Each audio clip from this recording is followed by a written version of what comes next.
All right, let's wait for a few seconds and we'll get started right away.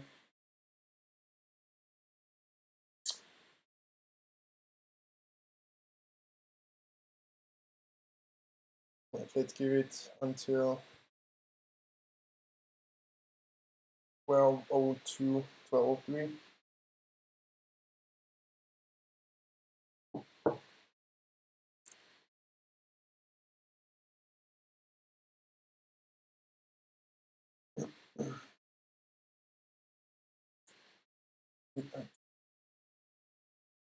Make sure that I record it as well. All right, so welcome to this webinar. I know a lot of you guys wanted to talk about, the tape. Let me actually check some. All right. So I know a lot of you guys wanted to talk about, level 2 tape reading. It's something that is really, really hard. I think it's pretty much the hardest aspect to learn because it just needs a lot of, screen time. It's not easy. Um, yeah, that's exactly why I wanted to make a webinar about it. As you know, I've been talking about it for quite a while now, during, the last few weeks and months even, and I've put everything that I kind of collected into this webinar to make it as informational and complete as possible. This won't be the last level 2 tape reading webinar. I think we're gonna need to make a few other videos, and if you guys like this content, so the webinar form, we can make it into other webinars, because webinars are there to really talk about bigger topics, more complete topics, and yeah, and to answer your questions as well while doing so. Let me just make sure that I've got the chat, so the live chat as well, on my iPad here, so I see the questions, because otherwise I'm not going to be able to see them right away. All right, so we put it up here.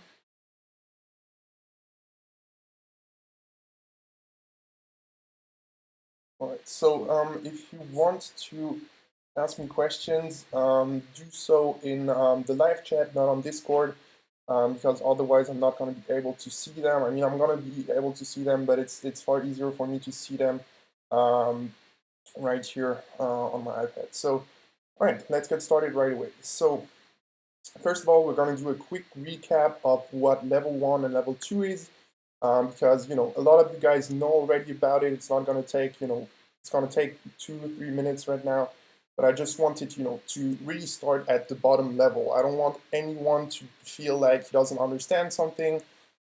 So let's get started. So level 1, level 2.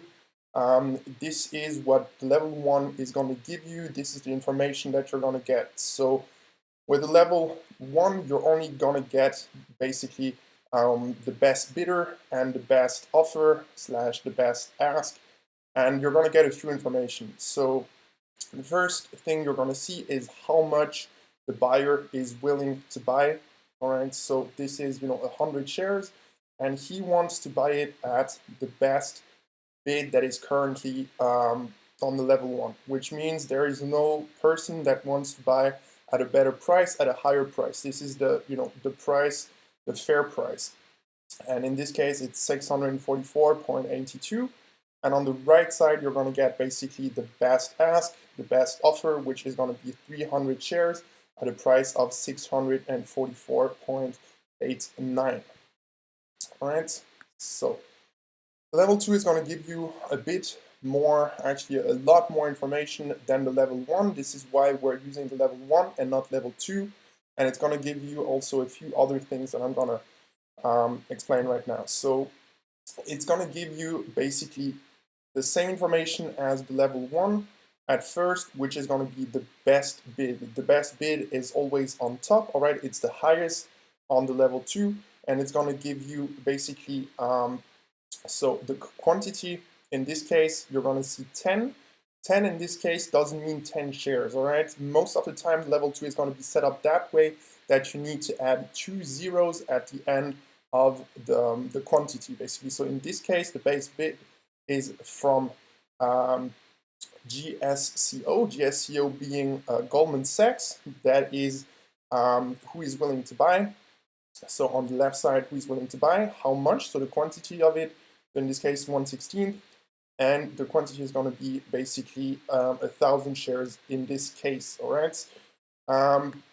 Now, what you're going to see just under there is color-coded. So the best bid in this case is going to be in yellow, all right? So they are all willing to buy at the same price and different quantities. So those are different persons, usually at least, and the quantity right here and the price. And just under that, you're going to get the second best bid, basically, and you're going to see same thing, all right, the different routes, basically the different buyers at this price, and the quantity in this case is not displayed, but usually you're going to see it, all right, just as on the right side right here, and the quantity as well right there.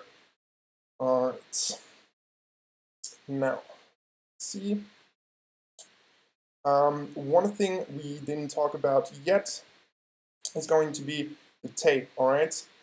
The tape right here, also called times and sales, is going to show you what transactions got through. If you see it in red right here, it means that a seller is willing to pay the price or to sell at the price that the buyer is willing to pay for. All right, so in this case, someone is taking this price. So as you can see, 1/16, that's why you see it right here, 1/16. All right, and this is the share size. So in this case, 3,100 shares, 300 shares, 1,000 shares. All right, if someone is willing to sell at the price of the buyers right here. Now, if someone wants to buy, all right, and is not basically willing to pay for, is willing to pay the price that the seller wants, you're going to see it in green, all right? So in this case, someone is buying at the ask, right? And in this case, the quantity is going to be 1/8, or I mean, the price is going to be 1/8, and someone is willing to buy 100 shares.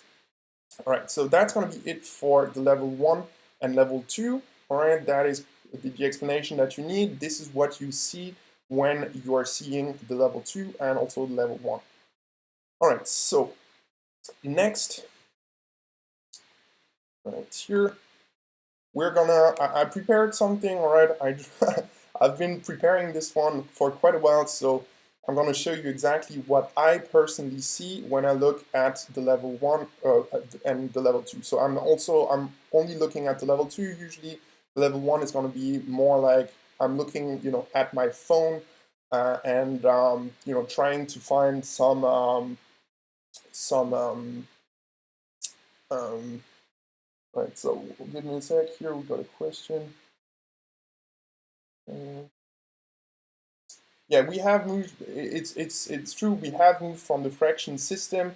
Someone was asking about or talking about the fraction system, and now we have adopted decimal system. It's true, I just wanted, for the video, level 2 and level 1 and level 2, I just wanted, a clear picture of a level 1 and level 2 to explain it, basically, nothing more than that. So I've prepared this level 2 kind of illustration, basically, to show you exactly what I'm seeing. And you're going to see me oftentimes in chat talk about basically a strong tape, a weak tape, it's heavy or it's absorbing.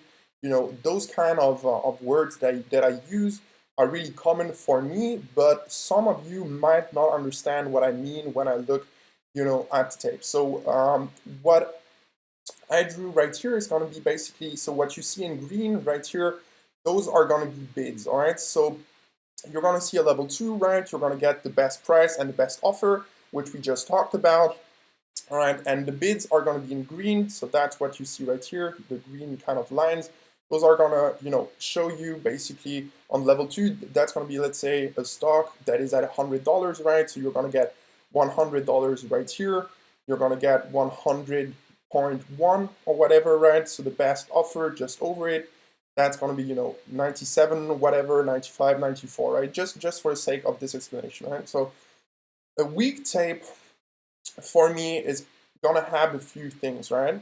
So I'm going to say the weakest tape. The weakest tape is going to have a few things. So first of all, we're going to have a lack of bids, all right? So no one is really willing to buy the stock, and that is why the bid is not stacked, all right? So you're gonna hear me a lot talking about stacked offers, and that's what I like to see in a weak tape. So compared to the buyers right here, so the buyers only have, 4 bids basically, right? And the offers are going to be far more stacked. So where on the bid you're going to see, a price of $100, and just under it, $3 lower, 97. On the ask, you're going to get 100.1, 100.3, 100.5, 101, right? So you've got far more offers on top of, the bids, and also added to that, the offers have more size. So sellers want to sell more than the buyers. Now there's one more aspect that we need to talk about, and it's absorbing, and that is a word that is pretty particular, because what absorbing basically means in my case is going to be, hidden bids and hidden asks. So what that means is you're going to see, so this here for me is the times and sales for this illustration, all right? And it's going to show you a few things. It's going to show you how much, we are buying from the offers and how much we are selling into the bids. So in this case, the tape, the weakest tape is going to show you basically that we're selling a lot of quantity, all right? So 400 shares, 200 shares, 200 shares, 200 shares, 100, 200. And we're only, the buyers are not buying much, we're buying 100 shares, lots, all right, here, here, here, but we're seeing far more selling, all right?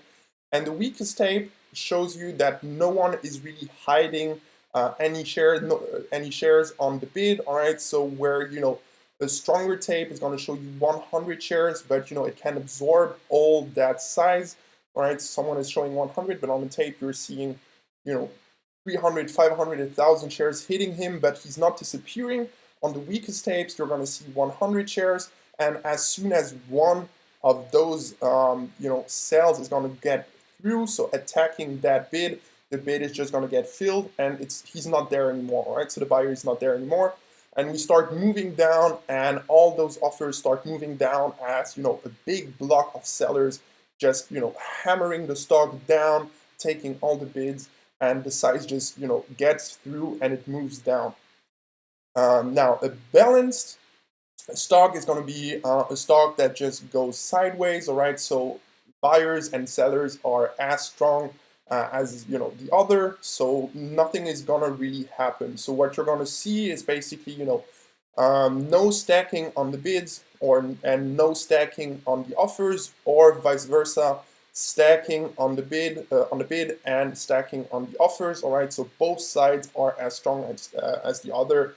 They're both showing the same kind of size, all right? So 100 shares, 200 shares on both sides, and the tape is going to show you, all right, every time someone is selling 200 shares, someone is kind of buying 200 shares, and same thing with the 100 shares, all right? So the share size, is pretty much the same.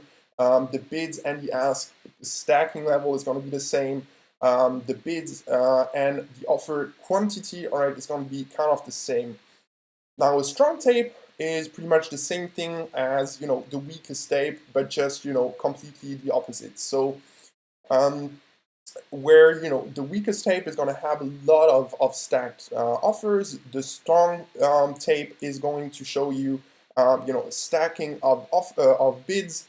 So as you can see, let's see, that could be, a $1 stock. You're going to get $1 right here, and then 99 cents, 98, and then you're going to get, 96, then nothing here, and then, stacking just under right here. And on the offers, on the opposite side, you're going to get, 101, for example, and then right away 105, 107, and then 110, whatever, right?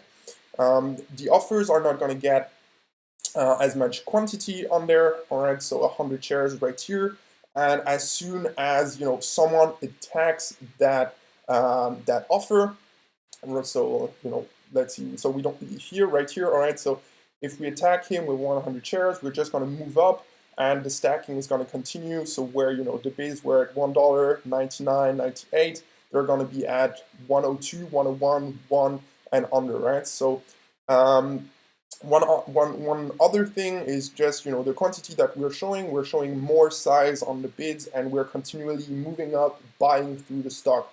That is the kind of tape that we're going to see pre-market when a stock, for example, is really ripping. All right, so we're just moving up, we're just buying all the offers, and the bidders are just continually moving up with the stock. No one is really willing to sell yet, and they're just moving the stock up, up, up. That is what you don't want to short into, for example, right? That is not something you want to short into. Now, that is what you can see, right? So no absorbing on the bids or on the ask, really, right? And now we've got the second aspect, which is basically a lot of the time, pretty much 100% of the time actually, we're gonna see absorbing on one side or the other. All right, but if both sides are absorbing as much, it doesn't really matter, because it kind of balances each other out. Both sides, doesn't really matter. But sometimes you can see things on the tape, and we're going to talk about that right now. So whereas the weak tape, the weakest tape right here, we're going to see a lot of offers, and the bids don't absorb. So when 100 shares go through, we just move down.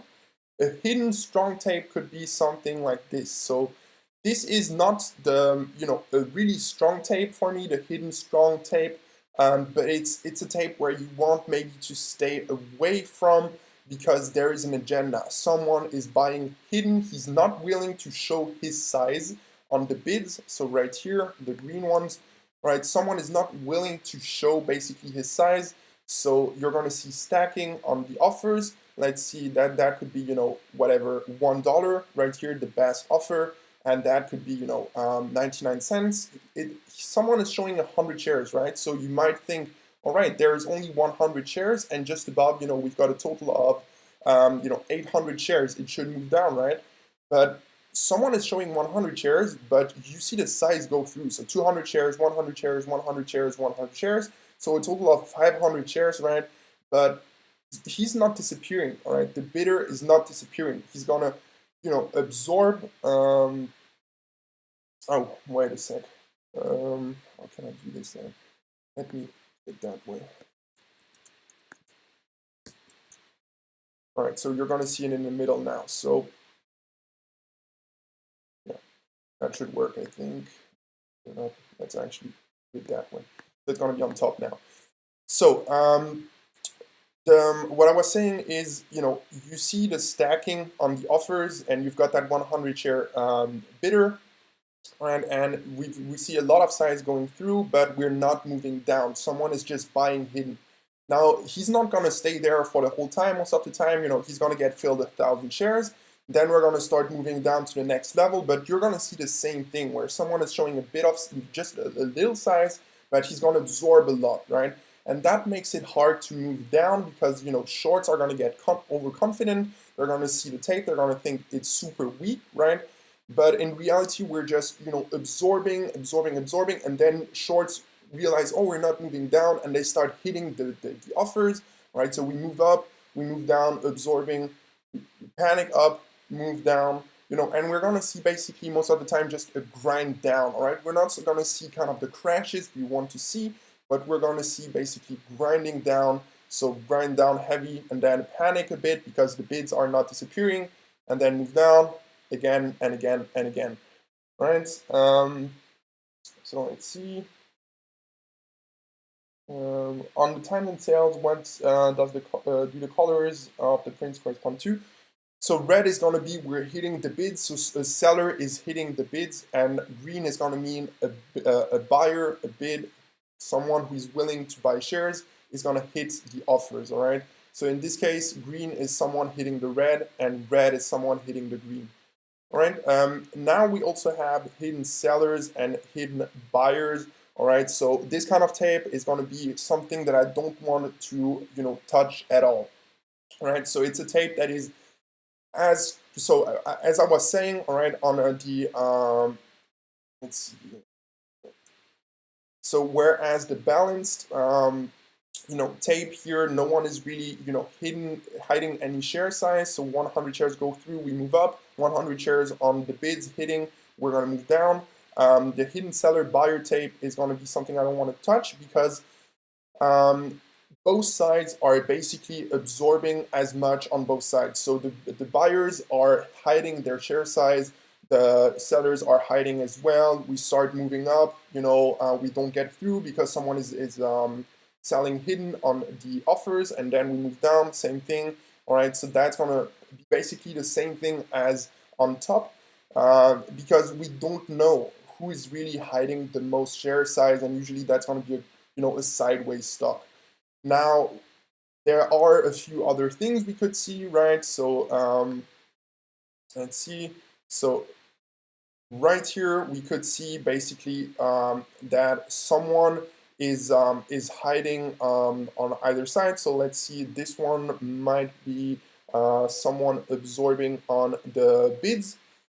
All right, so we get share size hitting the bids. Basically, the bids are not moving and they're showing, they're hiding their share size. And on the other side, it could be exactly the same thing right here. So someone is hitting the offers. All right, the offers are not showing anything, and we can't move up because of that. And then but no one is really willing to sell at the same time. As you can see right here, only 500 shares going through. So we're not going to get much action from that. Now, the tape that I like the most is the last one that I'm going to present. Right, and it's the hidden weak tape. That is what you're gonna see before the really big moves, the big crashes at whatever the open, or when we get breakouts and we fail, and we get the really big rejection candles, right? That we liked so much. Same thing with when I personally sometimes do countdowns in the chat where I'm like, I think this is going to crash now.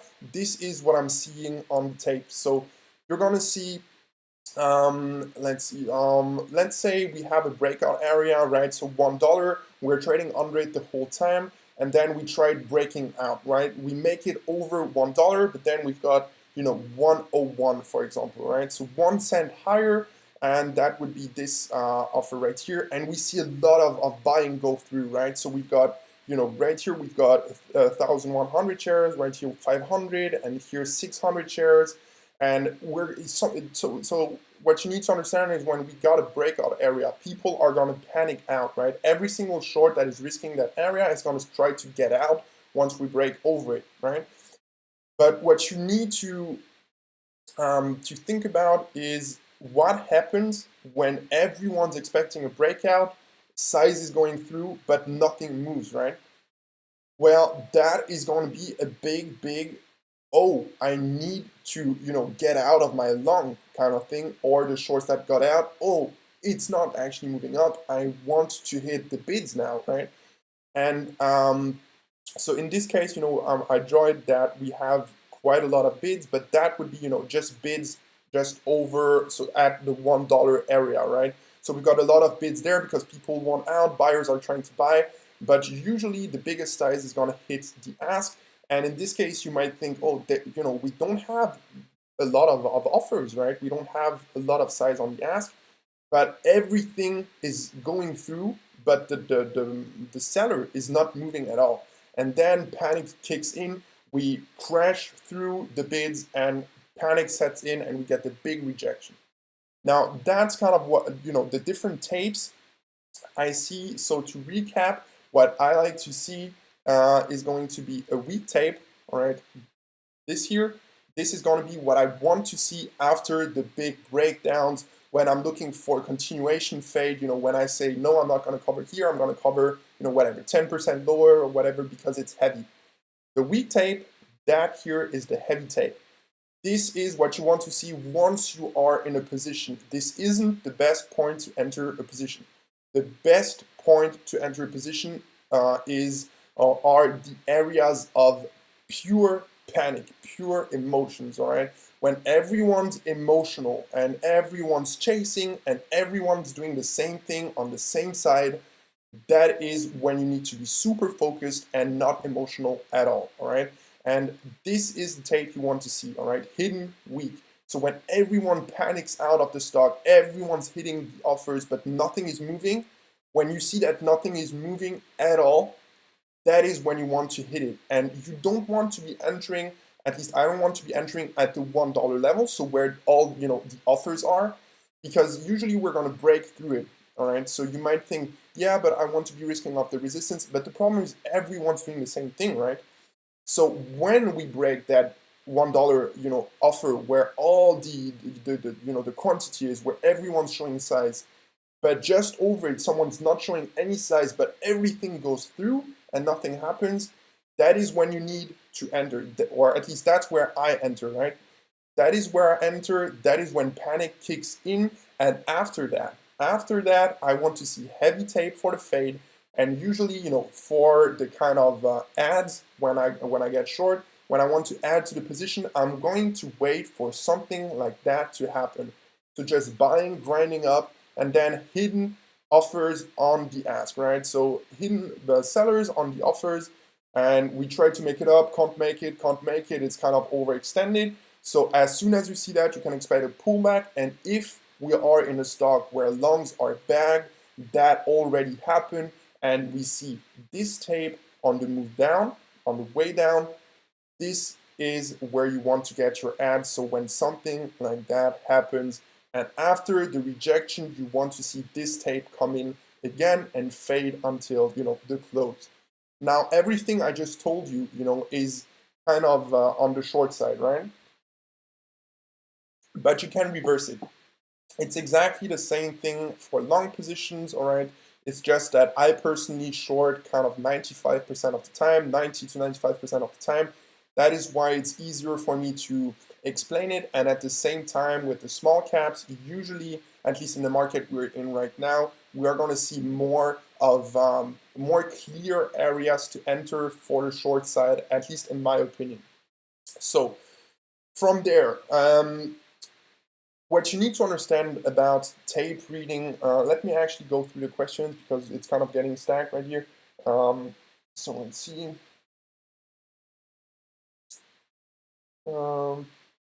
Exactly. So someone, Christian was saying, so you're looking for the frequency of a certain behavior on the times and sales on the tape. Yes, in the sense that I'm looking for an area where everyone's doing the same thing.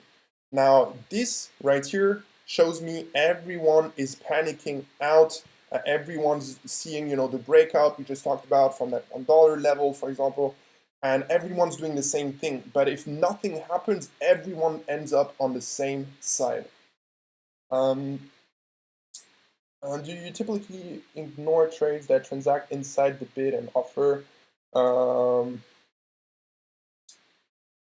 If you mean that it's kind of a game and it's kind of choppy, and we see this kind of tape right here or this kind of tape right here where we're seeing the same thing on both sides, yes, I am trying to ignore that. That is kind of consolidation. That is not an area of emotions, and I'm trying to stay away from that.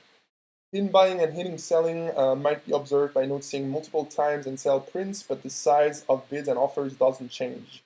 That is a question, by the way. Yes, it is. So, so there are a lot of words to describe the same thing, basically. So it's going to be the most used words, at least I am talking about, is going to be absorbing. All right. So absorbing for me is someone showing something 100 shares, and you see prints. So let's see right here, 100 shares showing, and we see 1,100 shares going at that price, right? Buying at that price, at that level where someone is showing 100 shares, but nothing, nothing is moving. Nothing is happening. It's not moving up while, the size is showing. That is absorbing for me. And another word that is used at the same time is going to be stuff. So when you hear someone in chat or Max saying, the stock is stuffing, usually when the stuff happens, this is the tape you're going to see, all right? So someone just completely selling, hidden basically because he's got so much share size that he would scare off the buyers. When you say you are focusing on level 2 and tape or time in sales, what percentage of time are you focusing on the time in sales, and what percentage are you focusing solely on the level 2? That is what I want to talk just now when I'm done answering the questions. So, keep that in mind. I'm going to talk about it right now. For the hidden week, it's showing 200 shares on the offer, but 700 went through, and above that 100 shares, but 300 went through. People are hiding their size. Exactly, that's what you're going to see. That is what what you're going to see on something that is about to stuff, to pull back usually. So that is exactly what I'm talking about. So the 100 shares, 200 shares, what I'm showing right here, those are just examples, right? I just want to make it really clear so you understand. Usually we're not going to see 100 shares, we're going to see 1,000 shares, 3,000, whatever. And you need just to keep in mind that you can't be looking at the tape the whole time, right? You don't want to be looking at the tape the whole time and just seeing someone is showing 500 shares and just 700 are going through, right? That doesn't really matter. Everyone's hiding their share size. I'm hiding my share size when I'm covering. Does that mean I'm a buyer that it will continue to buy up? No, it doesn't, right? But it just makes it easier because people don't get emotional seeing my size or the size of any kind of trader, right? But something you want to keep in mind is, let's say 1,000 shares are showing at a specific level. You see just under let's say 30,000 shares on the bids trying to buy, and the bid and the ask, the seller is showing 1,000 shares, and you see size of whatever, right? Let's say 50,000 shares go through while the seller is showing 1,000 shares, right? That is something you need to see. Well,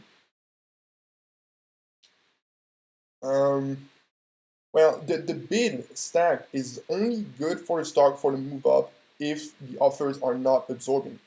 Usually, actually, let me talk about that just after. So, now that I talked about the different level 2 tape kind of variations that you can see within the day, you need to understand that you can't be looking at the tape, you can't be looking at the level 2 the whole day, right? You can't be sitting there 8 hours per day, or depends on if you trade pre-market, the normal hours, after hours, whatever, right? But you can't be sitting there the whole day, at least I can't, and looking at the tape the whole time. But there are areas that you can see before even the market opens, or hours before that area is hitting, where you can expect those kind of patterns, right, to be really, really easy to see compared to the action we're going to see in a range or whatever. And I want you guys to focus on those areas for the next week, especially you guys that maybe don't know how to read the tape or whatever. I want you to notice specific areas, and that's what I'm going to talk about right now. Let me answer the next question. If there's immense volume, wouldn't the stacked bids outweigh the potential hidden seller? Of course, that is the thing, right? But you need to think about when a breakout happens, it's not, going to take 10 minutes, right? It's going to take a few seconds, a minute maybe to try to get through that level. But if, after, the big panic kicks in, the big, emotional area, and we try to break through, and nothing happens, well, it's not going to try to break that area again and again and again and then eventually break out, right? People are going to really, really freak out. And there are reasons for that. And that's what we're going to talk about right now. Now, one thing you need to understand is retail does not move the market on its own, all right? So, you might think, well, this stock is moving because this and that, people are willing to buy and this and that, right?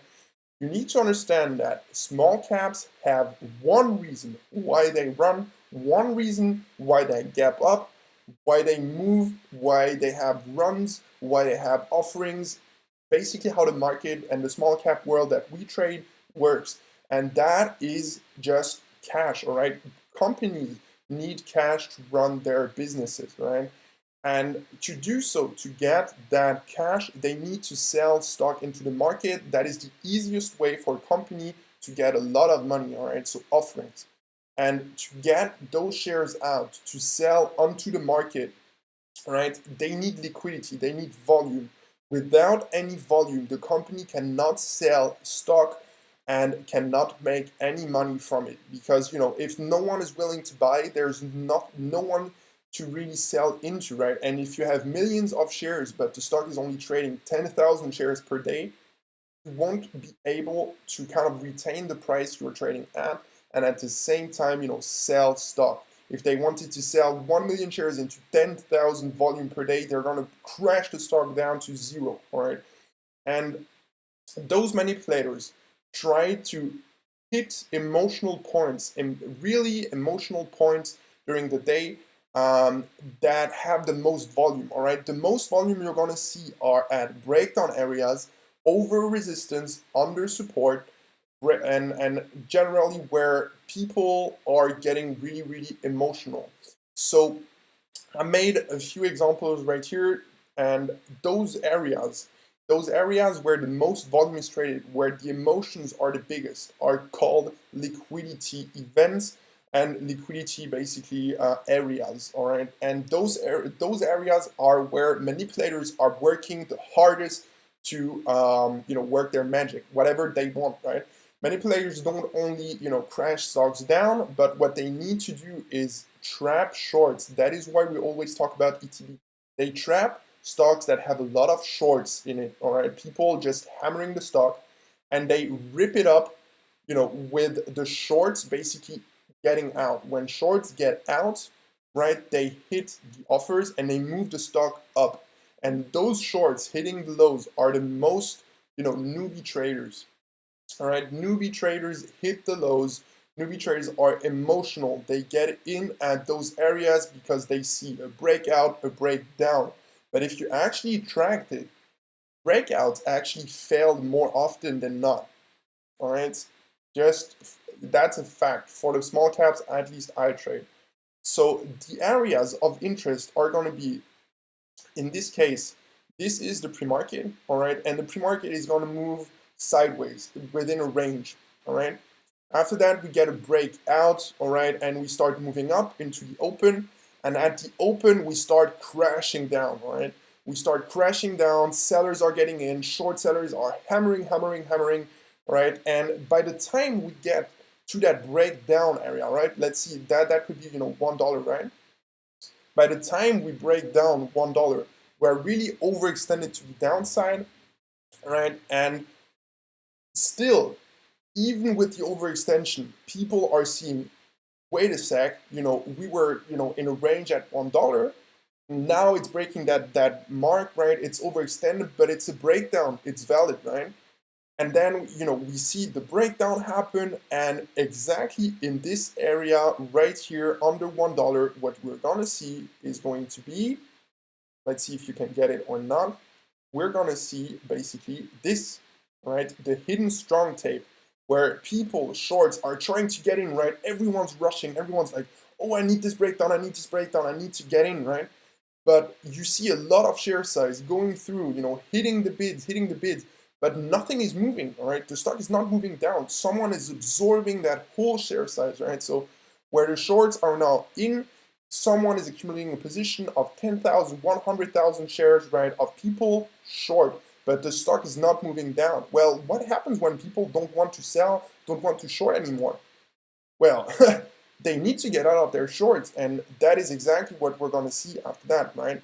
Where people are getting in, area of support, area of liquidity, right? People are getting in, and then the manipulators just start buying really, really strongly right away, and shorts panic out because now they're in the red, now they need to cover, and of course, the more newbie traders are in it, the more the stock is ETB, the more people are going to get scared, and the more people are going to just hold and hope, where it's like, yeah, but it just broke down, now I'm in the red right away, let me just see if it reverses, right?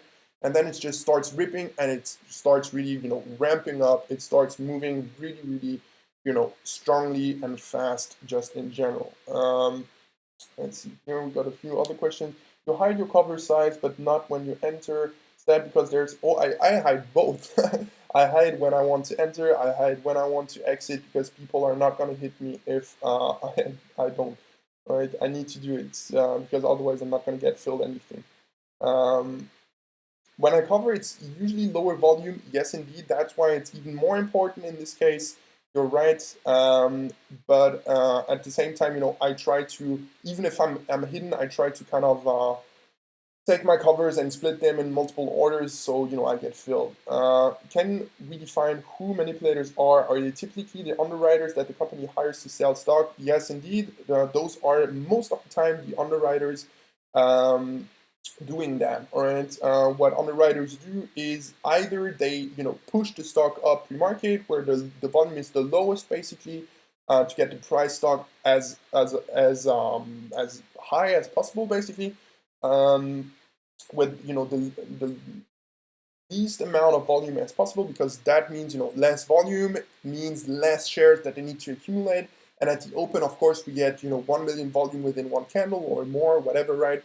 And that really balances it out, because now you've got a lot of size kind of accumulating during the move up, and then within a few cents or whatever within the open, they can sell the stock and make a profit out of it. And usually when they drop an offering, they're going to short against the stock the whole day, which is easier to do that way. So there are two ways to create liquidity: trap shorts and squeeze them. Second, manipulators gap up stocks to get it on everyone's radar and prop the bid and sell into the momentum, right?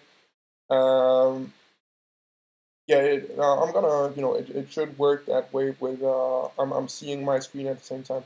It should work right now. Yeah, exactly. I'm zooming in and out. So to create liquidity, you need areas of emotions. Emotions equals basically volume in small caps and in general.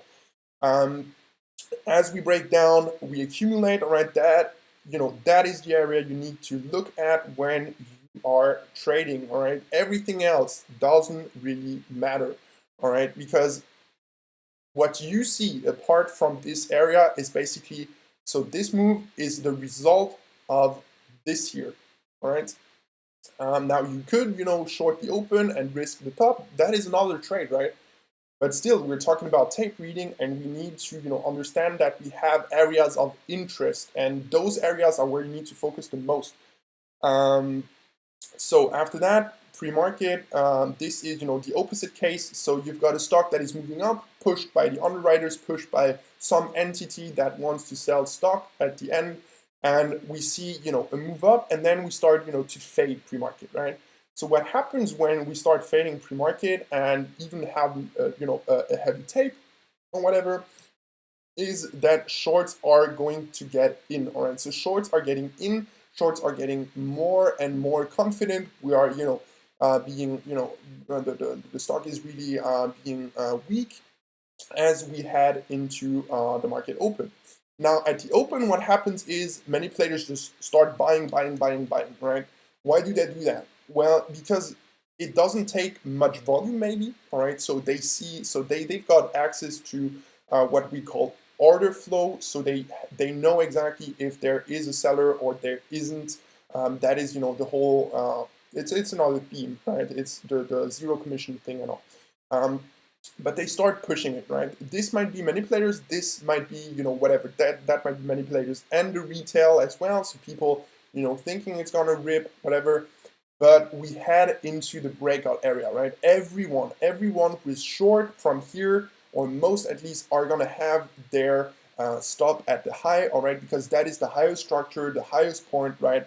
And everyone's risking off that point. But what happens is we start moving up, we break over that area, right? We break over that area, people are panicking, so shorts are getting out, people are longing, they're thinking, oh, this is heading to whatever, right? If it's the $1 stock, this is heading to $2, and we see a lot of emotions in general, right?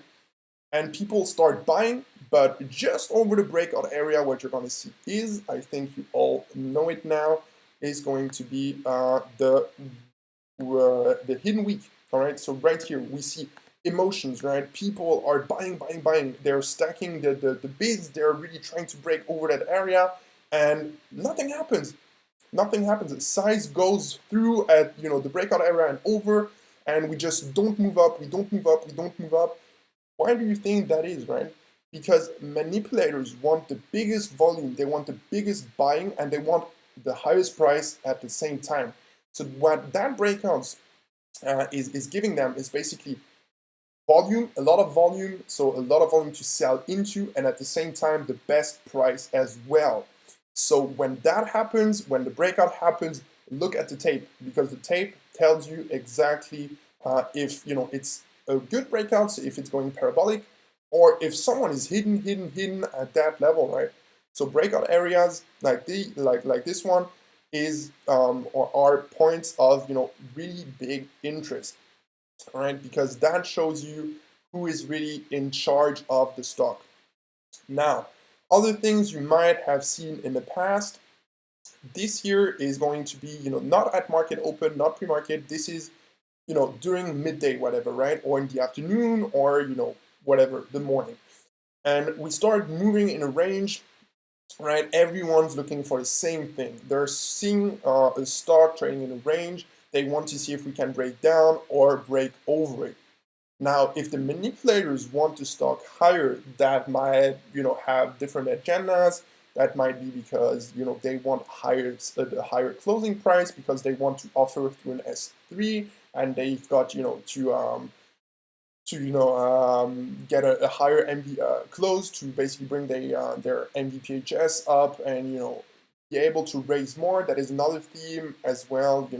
I'm not gonna get into it right now, but basically they need a higher closing price to get more, to be able to offer more shares during the offering.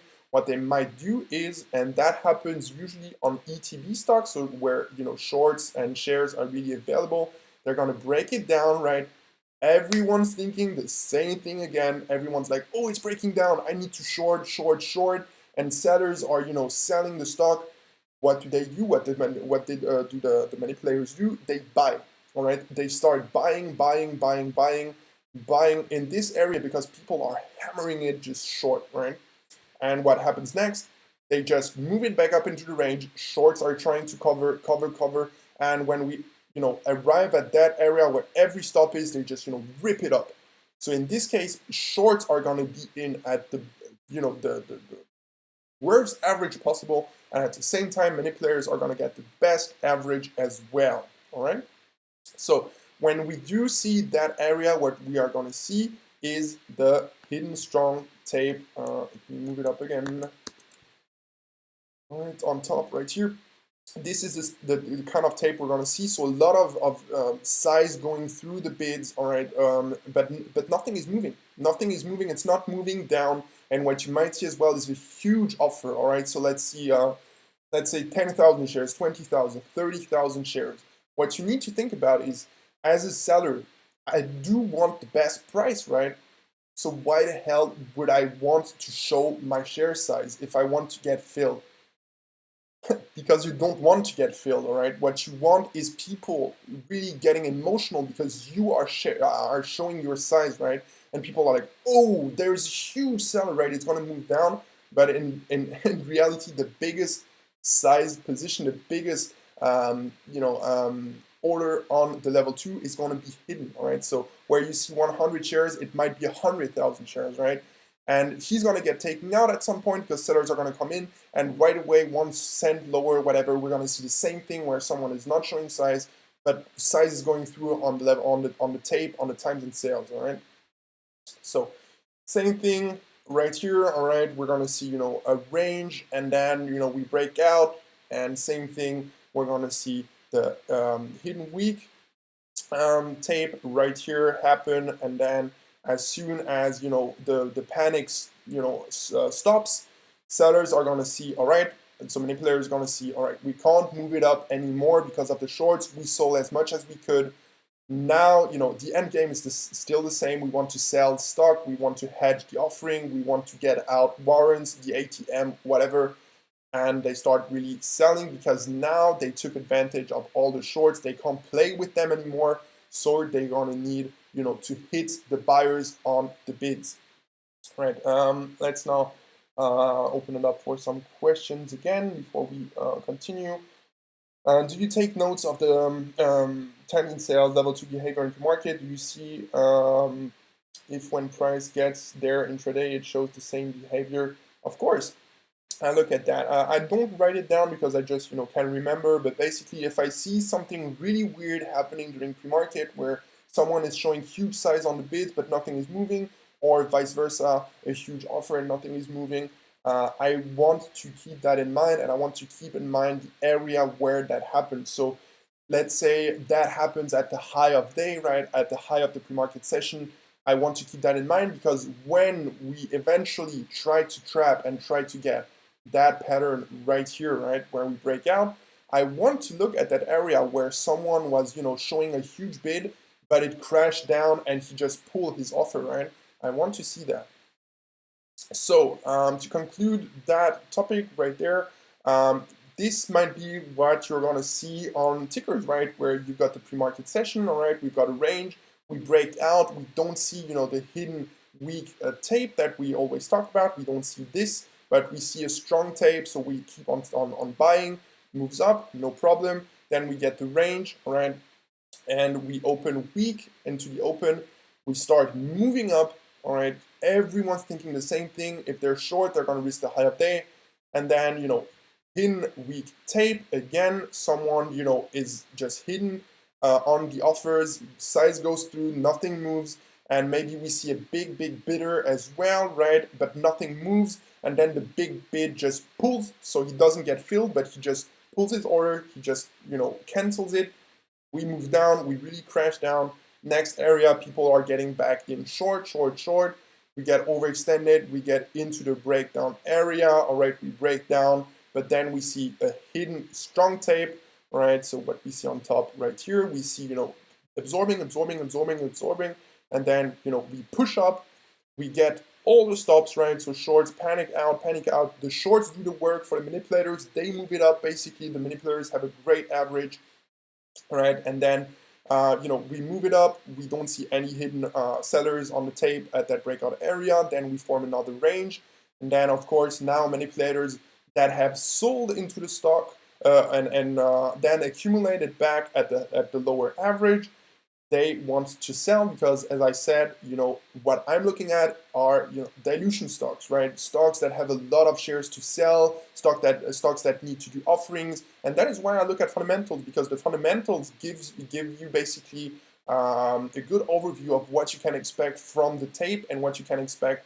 from the chart during the day. So when we break out, we search for the liquidity, we search for the volume, we break it out, someone is hidden, again, hidden weak, and then we move down, form another range, but a higher one as right here, as you can see, but now people are like, yeah, it crashed down, you know, it will fade back down, whatever, but again, if they need, you know, the higher closing price, they might trap again, so they, you know, move it down again, hidden strong tape, as right here, and then we trap shorts again, ETB shorts, and we move it up, and now, you know, that area where all the sellers were, where you think is a seller might be there, you know, that where the manipulators trying to sell stock again and accumulated at a lower average price, and that's when we see the huge moves up again. All right.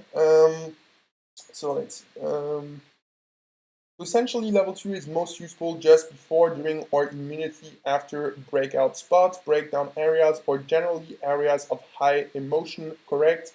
If so, when is level 2 not useful? Now, of course, you could be, you know, looking at level 2 the whole time, and that might give you an edge, of course. If you want ads, you know, you're not going to wait for those areas because you might get trapped. You want to get an ad, of course, after, you know, a stuffing area. So let's say you see, you know, something like that happen or something like that happen right here. We start moving down. Of course, we're not going to move down one candle all the way down most of the time, of course, right? But what you want to see, if you want to add, is basically, you know, a breakout, we stuff, we move back down under the support or right at the support, we try to bounce, and we're just super heavy. So in this case, you want to see this here, right? So breakout, stuff, hidden weak, all right, we move back down, we try to pop, and on that bounce, again, you want to see this here, all right? So as I told you, this is what you're gonna see at those bigger areas. During the fade, you want to see this, then we try to bounce, and either, we try doing this, so we try moving up and someone is hidden again, or we just can't bounce, right? We just try to bounce, buyers, whatever, it could be shorts, just trying to cover, right, hitting the offers, but every time we take out one offer, we hit another level where sellers sell, and then, eventually when shorts are done covering, just it continues down because there's so much, selling that the stock can't move up. And that is exactly why on a stock that is crashing down right here, oftentimes I'm gonna say in chat, I do not want this to bounce this high, and hit other areas and whatever. Because if the stock really does what I think, which is searching for liquidity to move down and to sell, manipulators took advantage of the shorts, right? They already took advantage of the shorts. So if they want to sell stock, it shouldn't bounce much, right? Because they're trying to sell, and if they try to sell, it just, hits kind of a wall the whole time. And when they see, all right, no one is willing, the shorts are not willing to cover anymore, we can't sell stock at that area, they're going to move it down again to search for more liquidity and take out all the bids. And that is why the weaker stocks, the best faders, do not bounce, because manipulators want to sell as much as possible into the liquidity because they know tomorrow nobody's going to be watching it. Today is the volume day. Today is the day we get 5 million shares volume, and on other days we get 10,000 shares. They want to sell, and they do it right now because they know we need it today. All right. So now that we talked about the areas of interest, the liquidity events, the liquidity areas, we are going to talk about. I'm going to show you real charts, right? Because you might think, well, it's all good. It's all, I'm seeing this on your illustration. I'm seeing that on your picture, on your drawing, but I can't see that on my charts because I'm not using line charts, whatever. Right? The reason might be because you're kind of new to this whole thing. So I thought I would show you a few examples where we get exactly that, right? So I'm going to answer questions after, but I'm just going to keep on going, and I'll answer the questions just before we make it into the live examples, all right? Because I also got live examples with the chart and the level 2. This here is ORMP. All right, ORMP is a stock that just crashed down at the open. Let me drink something because my throat is sore. So we moved down, right? We are super weak into the pre-market session. Someone's hitting it, and then we form kind of a range, right? Lower highs. So we're seeing, all right, what I was saying is, we try to pop. Manipulators are selling into the pops.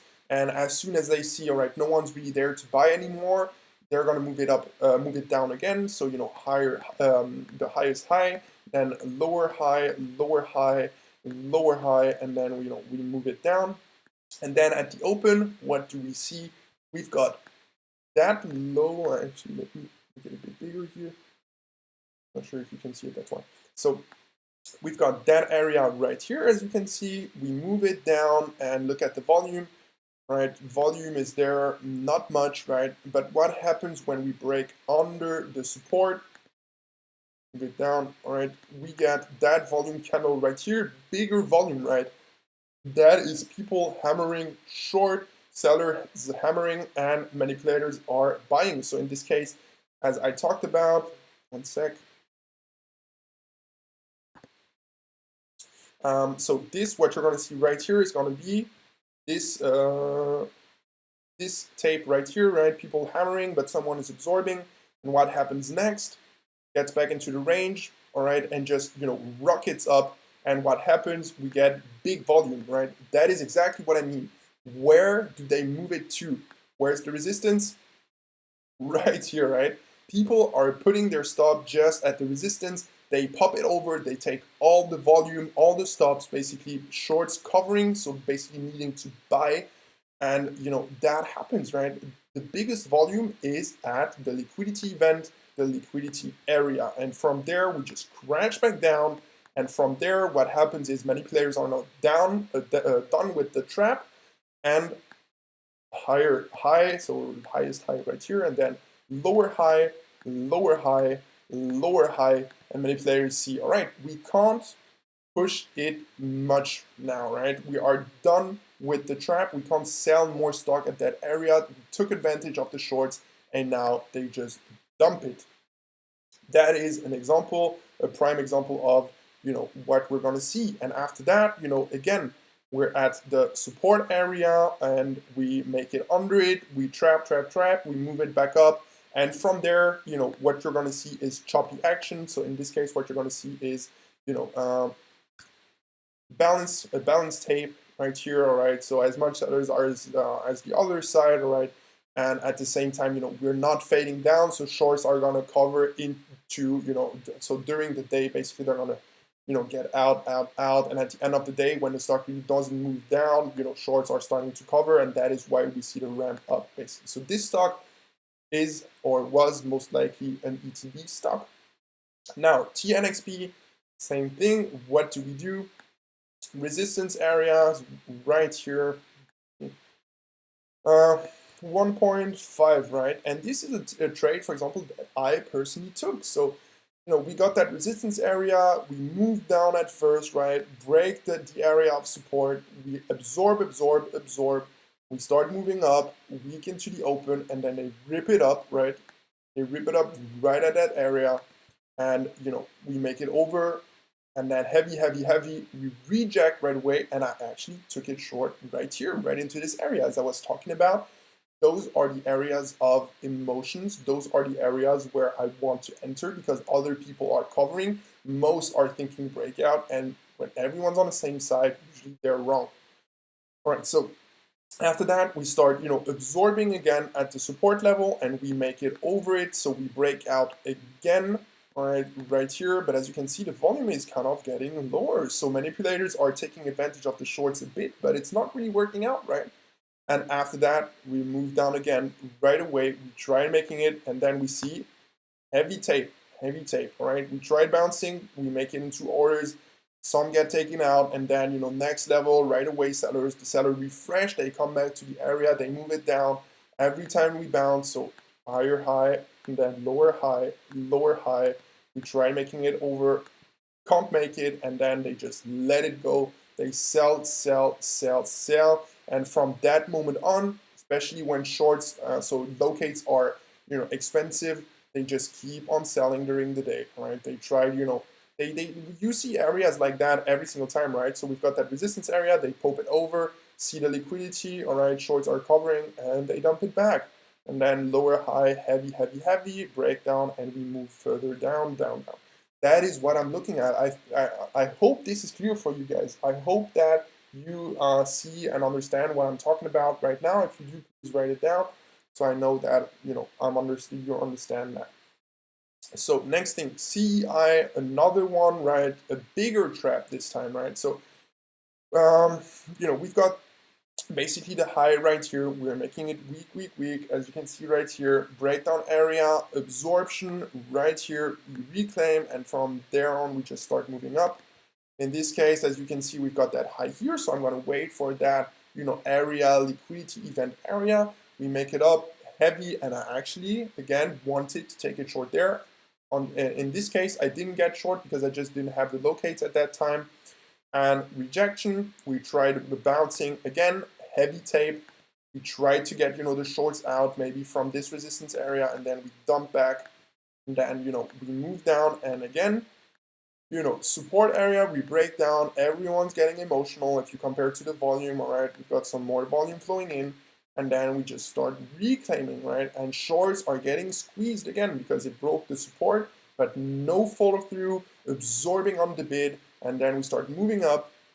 And again, that's where I got short actually, all right, on this spike right here, another strategy, moves up, and then, heavy, so high, lower high, and we break down. And from there, absorption again, we move up, and that was basically the biggest trap where you've got now every single short in, right, from those areas right here, like I was. Everyone's hammering, thinking we're going to move it back down. and then, you know, absorption. So right here, someone is absorbing, despite the selling.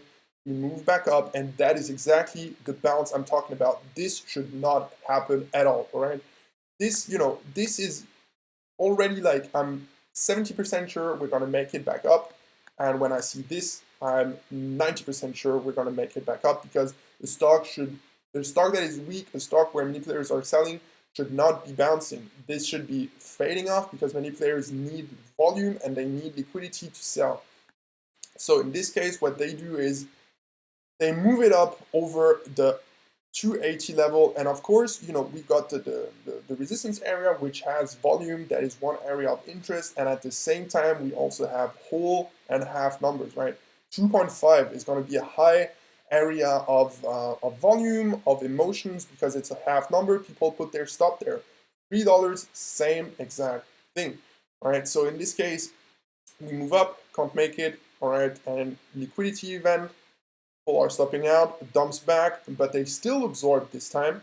They move it up, and they're actually searching for the $3 stops, because people, you know, may be in near to 80 and they're thinking, all right, you know, it might pop over. I'm okay with it because I personally know about the tape. I personally know that they are likely to search for liquidity, so I'm going to put my stop at $3. And what do?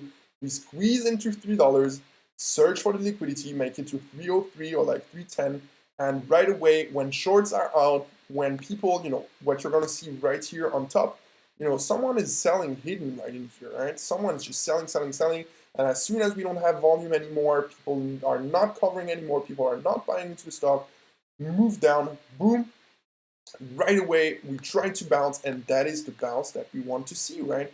Where we don't bounce much, we try to bounce, and we just see this tape, weak, just super weak, try to bounce, can't make it, try to bounce, can't make it, and right away, now that people are not buying anymore, people, you know, people might be buying because they think, all right, we're going to see the same thing as here, people are getting long, and as soon as people are not getting long anymore, they just dump it. They dump it, and then they search for liquidity again, so it bounces a bit.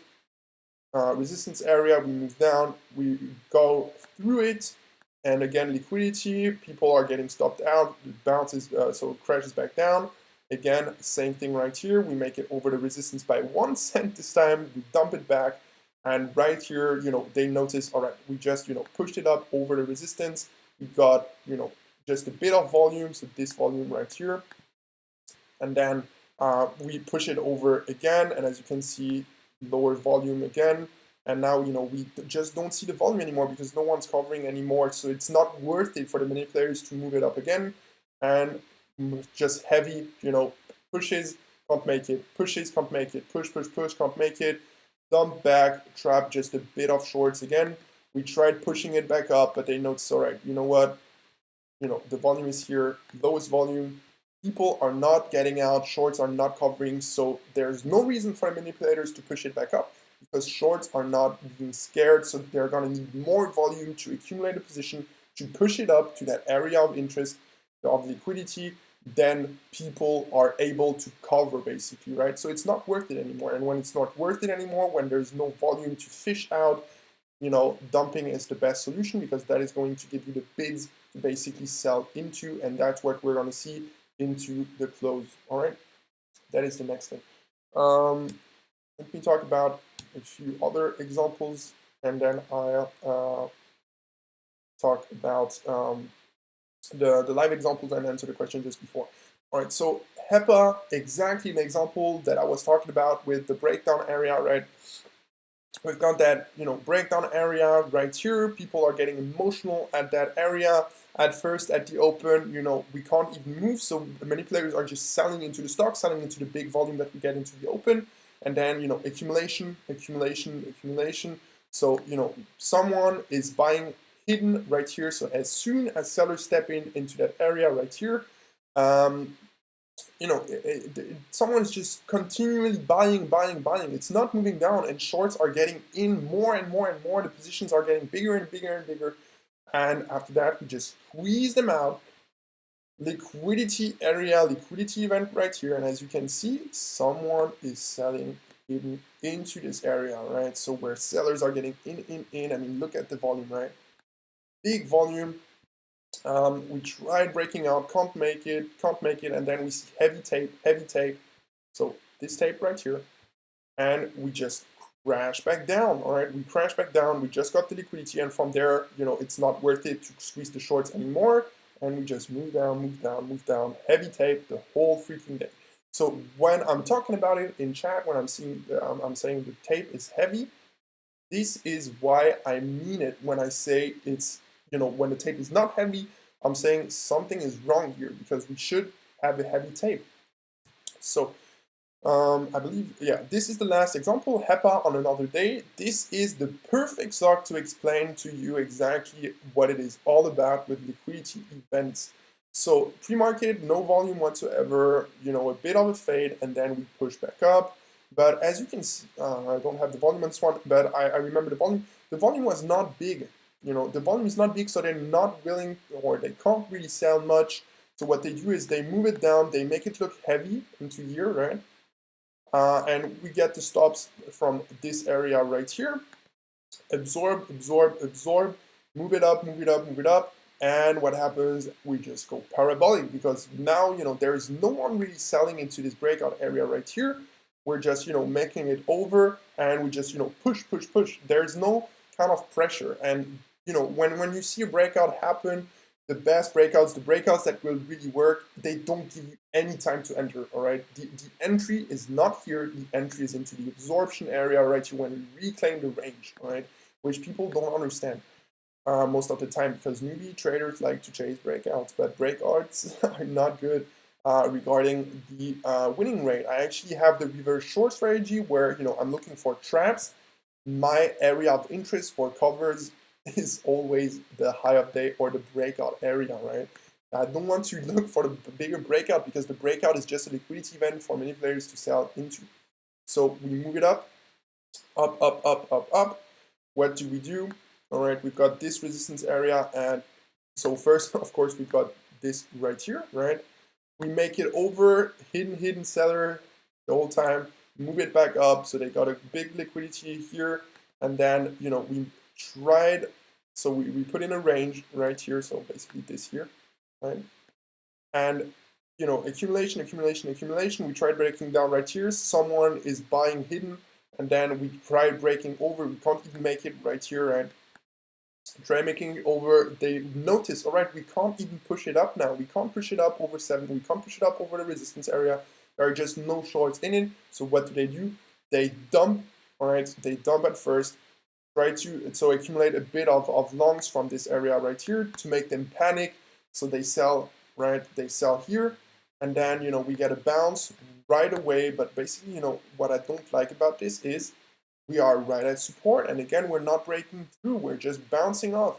And then, when we eventually break this area, right? What should we do? What should we see? Well, we should see a heavy tape, right? It should move down. It should, show this kind of tape. But actually what we're seeing is basically the hidden strong tape. So let me put it up again. So what we're seeing is hidden strong again. So we're seeing sellers, but nothing is moving, right?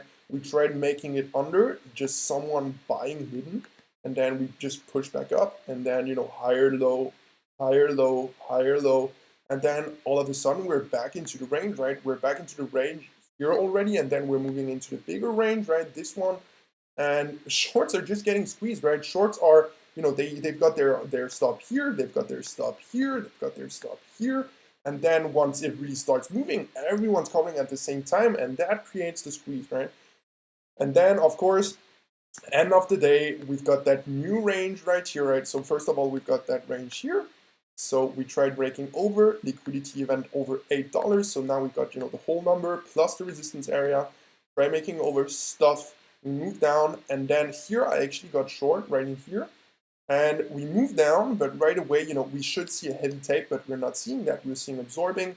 We move back into the range. Right away, I'm like, oh, this is not good. Shorts are going to get squeezed again. We move up really quickly, right, because they don't want to accumulate more share size. They get it over 8 again. Everyone covers into it, and they just, no follow through whatsoever. Someone, again, weak tape and or hidden weak tape. someone's selling hidden and slam back down, right? So we got the volume, we got the liquidity, and now we dump back down.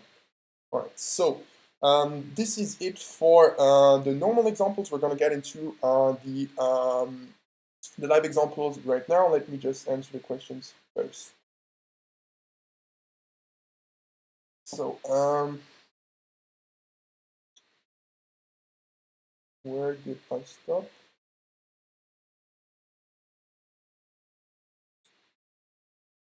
How often do you see hidden buyers and the stock just breaks down? So like they trap the longs that identify the hidden buy. Um, I mean, it happens, right? But what you need to understand is when you see a tape like this here, right? It's not one buyer hidden and we just can't make it through him and it just rips. It's hidden, it's the hidden buyer, the size is going through. We might even break him, but then 1 cent lower or a few cents lower, we do the same thing again, and then it just pops right away. And now we're back at the first order where the buy order was, and we see again, same thing, and we start moving up, right? But on stocks that are actually heavy, you're going to see basically, you're going to see weak tape, and here and there you're going to see, hidden strong tape. So this here, just for the second, just for this buyer is basically a short covering. We make it through, but right away we don't see that hidden buying anymore, right?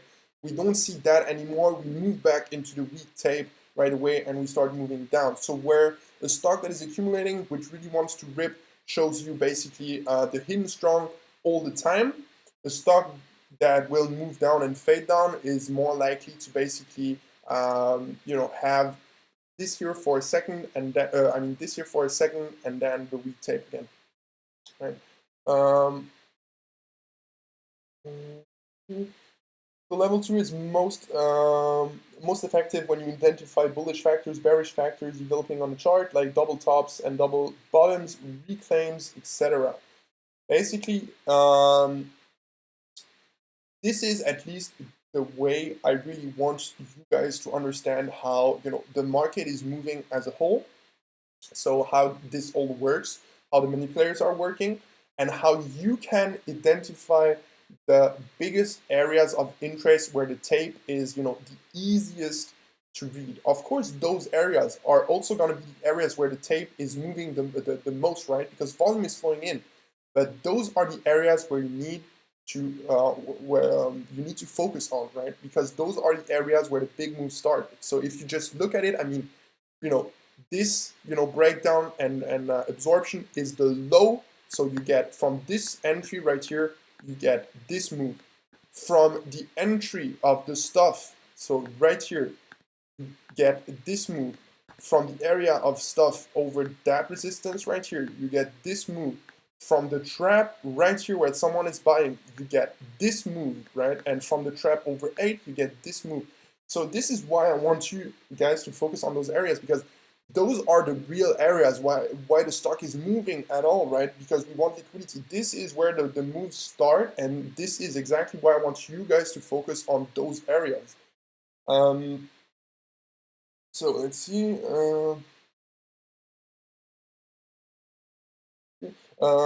That's when you really focus in on the level 2 and times and sales, and because you have an idea of where you think what you think will happen next on level 2 and times and sales.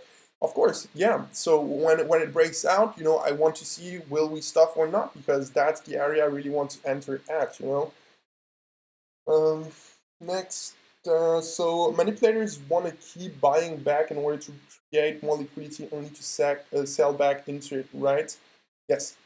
So on other stocks, of course, like let's say SES, for example, that one, you should all remember it. That's the stock that got from $1 to basically, I can't even remember, I think over 20, right? Something like that, or like 19 or something.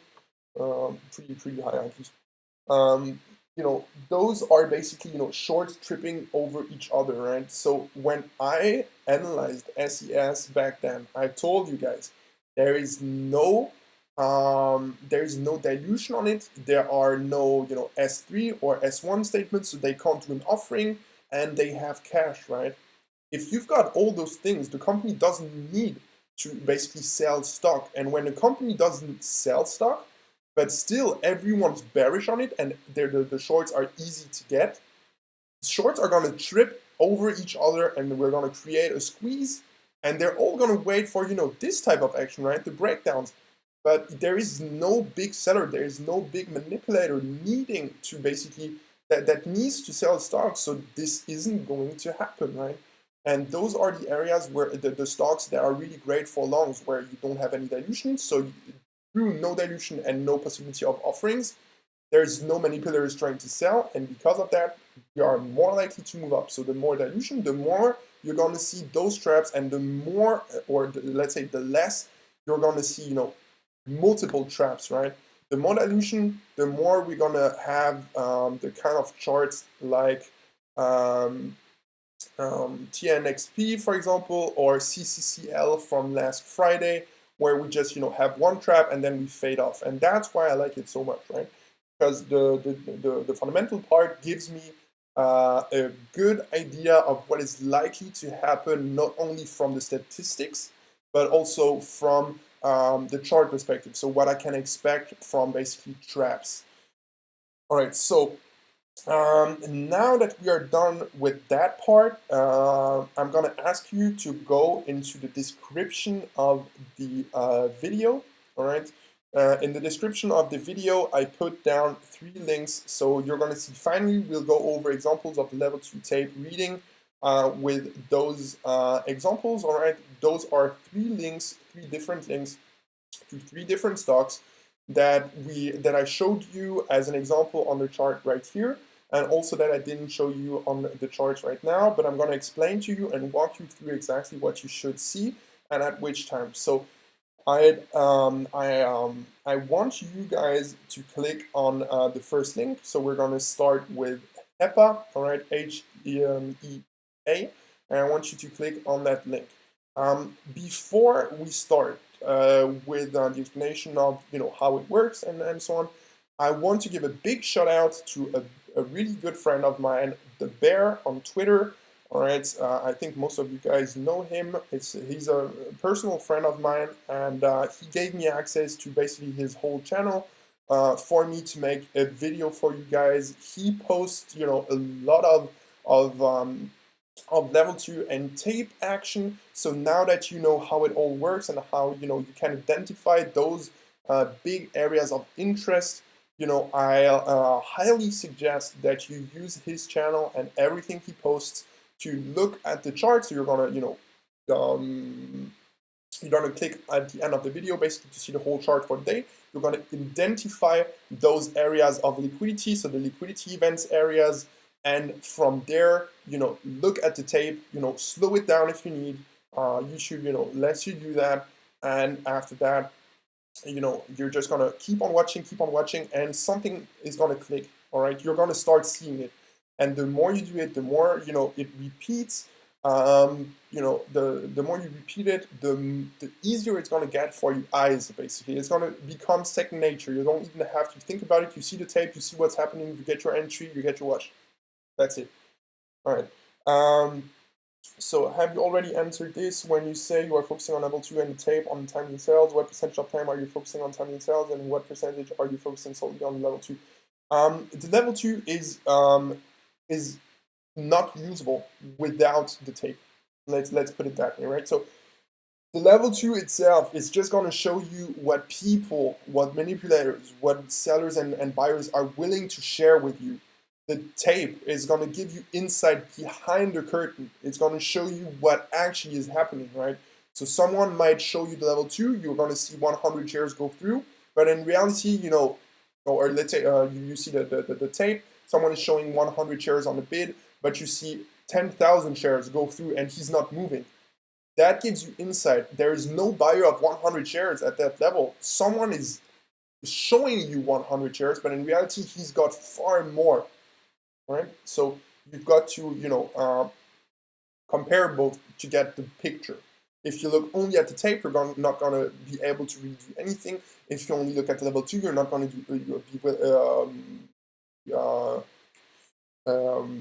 be able to see anything as well. All right, and that is exactly why I started to do this video and structure it that way for you to understand, from A to Z what is happening. Yeah, so let's get into it right away. So you're going to click on the first link. You're going to click on the HEPA link in the description, and you are going to go to, so from here on until we are done with the live examples, I'm not going to answer any questions because I've got my notes and everything on my iPad. So I'm going to, first talk about the examples and so on and so on. And from there on, at the end, I answer every question. All right. So go to the first link, and from there on, you're going to click on.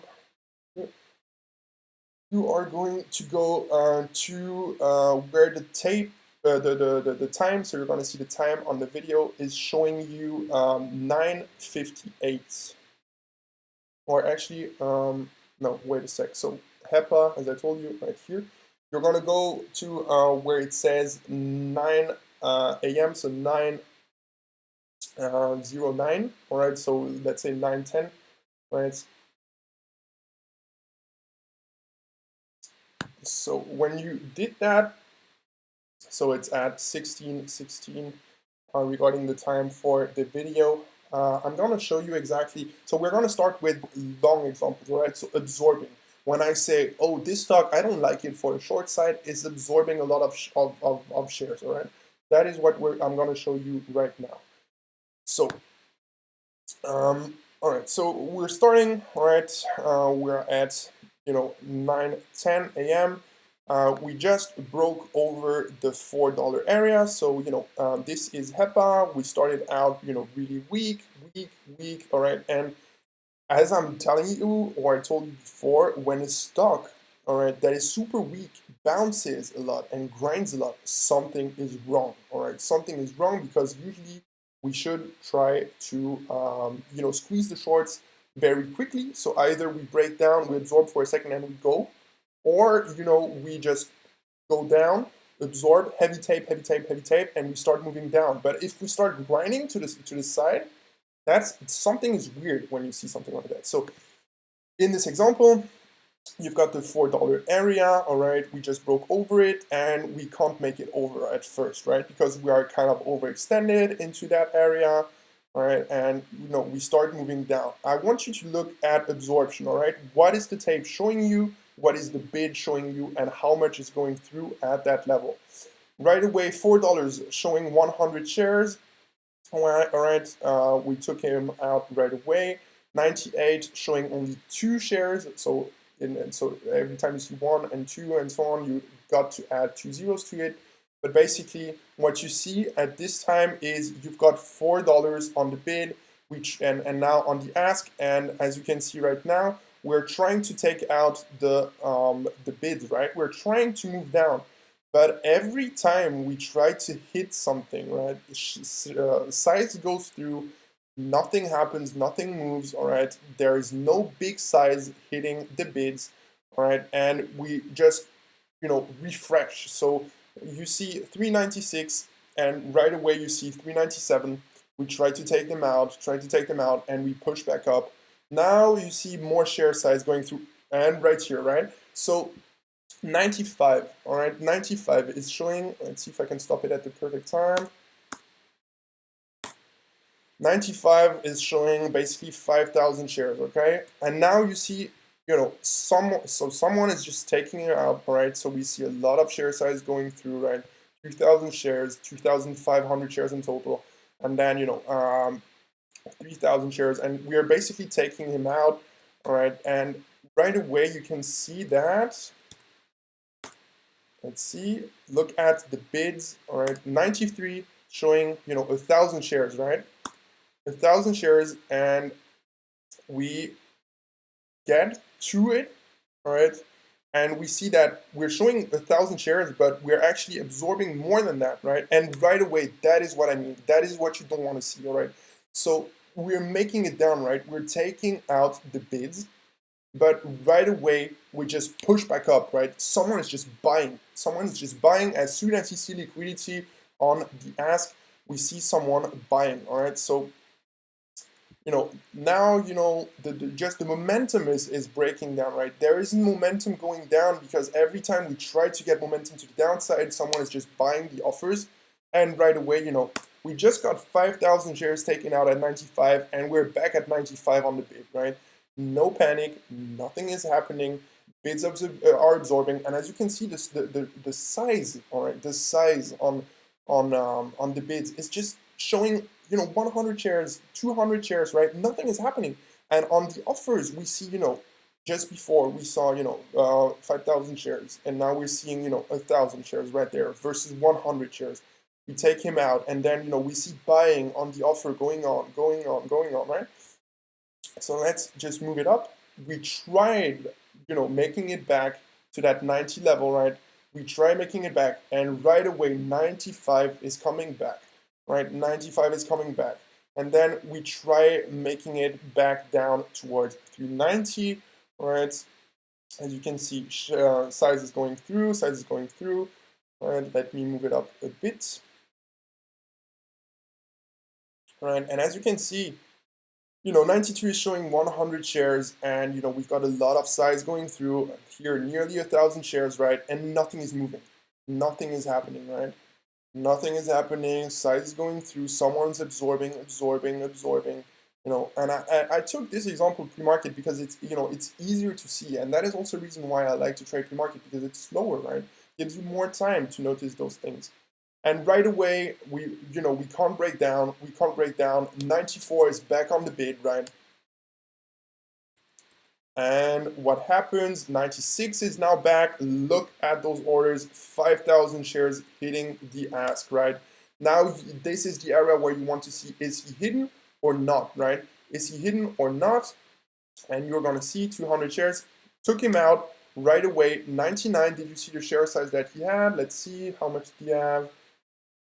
99 showing 200 shares right away, took him out, big orders hitting the tape, and now we're over 4, and the bids just, the bids just chase up, right? They're not sitting there just, weak. They're moving up with the stock for right there. That's a prime example, right? You've got $4 on the bid, showing 100 shares, right? Look how much is hitting him. So right here, 400, so 100 shares showing 2,000 shares hit him. He's not moving. He's still showing 100 shares. Right away, we move up, right? 402 showing $4 again added, absorbing. Now shares come onto it. The bid starts moving up. The best bid becomes higher and higher and higher, and the ask is not showing much for it, right? We're not seeing weakness. We're not seeing refreshing on the ask, right? We're seeing refreshing on the bids the whole time, right? And then we start moving up. 4-3 absorbing again, and then 4-4 gets taken out, and now big selling. We see a lot of green on tape. We move up. The bids are still at the ask, right? We're not just sitting there. We're moving with it. Point 10 taking out, lot of volume. We're moving up, but the bids are still moving up with the stock, right? And then 11 gets taken out, 11 then on the bid, right? And then we start moving up again and again. Point 15 showing point 12. Let's see, point 12, they tried to take him out. Point 12 is absorbing again, and then refreshing. He's coming back. He's now showing only 100 shares, now 1,000 shares, and then we take, the bidders still come again and again at those higher levels, and we take everyone out, right? So this is what you want to see, right? You want to see a move down that, isn't big, right? We're not moving down much. We're trying to move down, but just keep on coming back. More size is going through the bid than it's moving down. And once we try to pop, it's open. When I say a stock needs to open up, this is exactly what I mean, where we start, just buying bids to chase up exactly at that level. They keep on, even when they chase up, they keep on absorbing, and then we see, exactly that tape, and that's exactly what you want to see.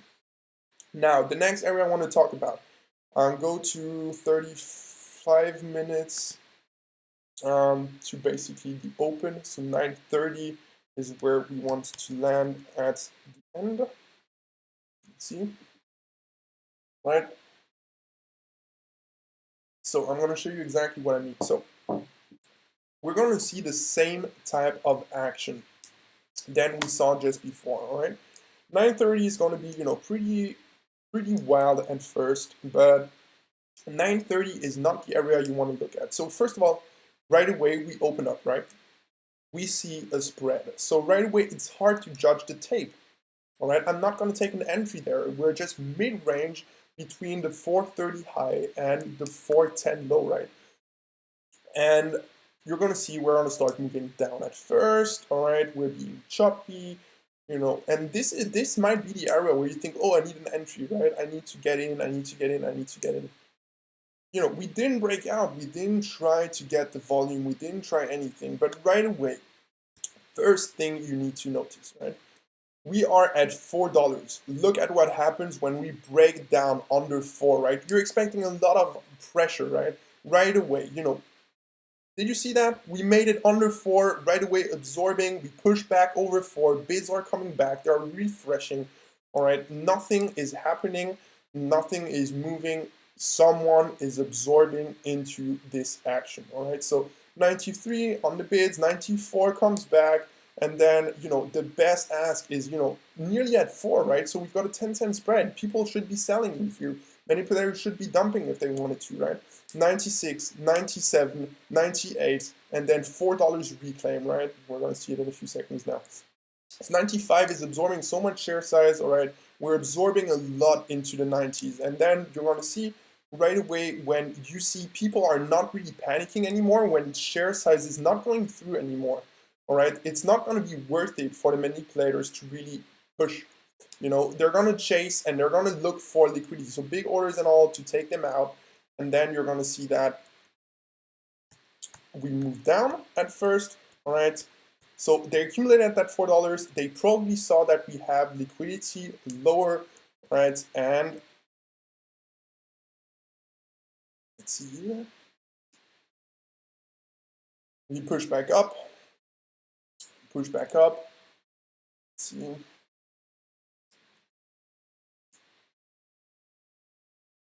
Wait a sec now.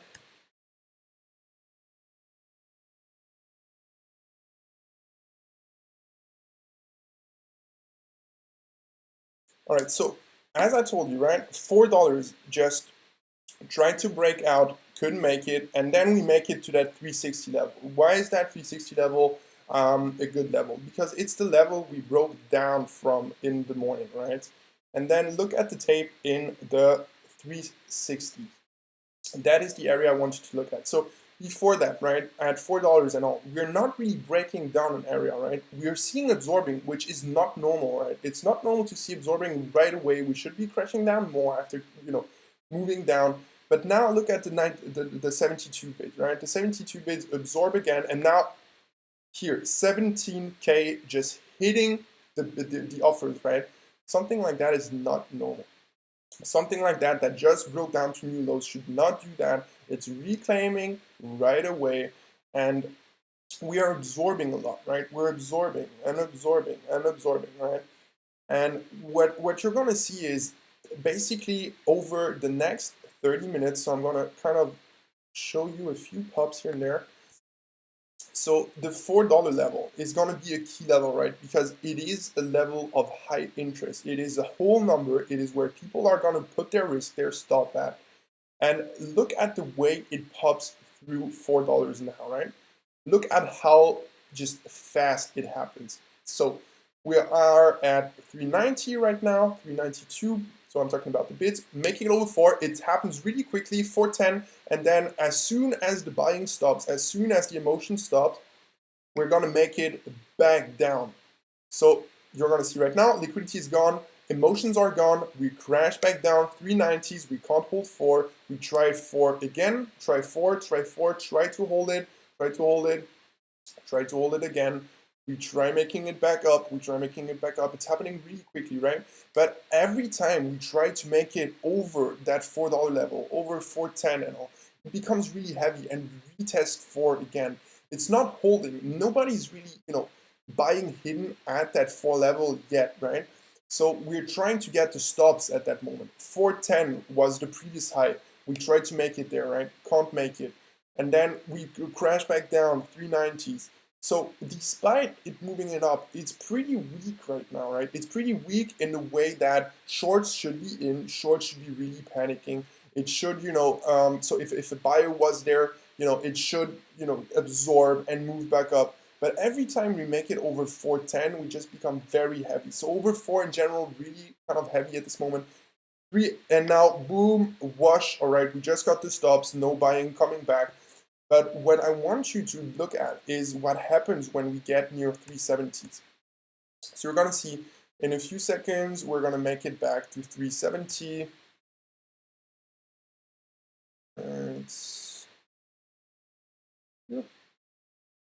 All right, let's see, 370s. 372, that previous level where we keep on absorbing. Look at how much share size is going through, right? We make it under 70 again. Do we see hidden buyers? You're going to see that, yes, 69, sorry guys, 69, absorbing more share size. We are at that breakdown area, right?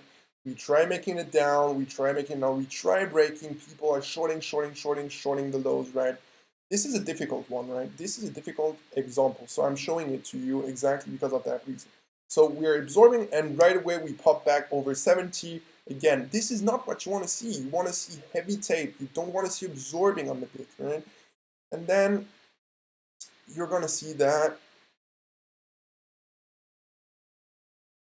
just after that, we're going to try to pop again.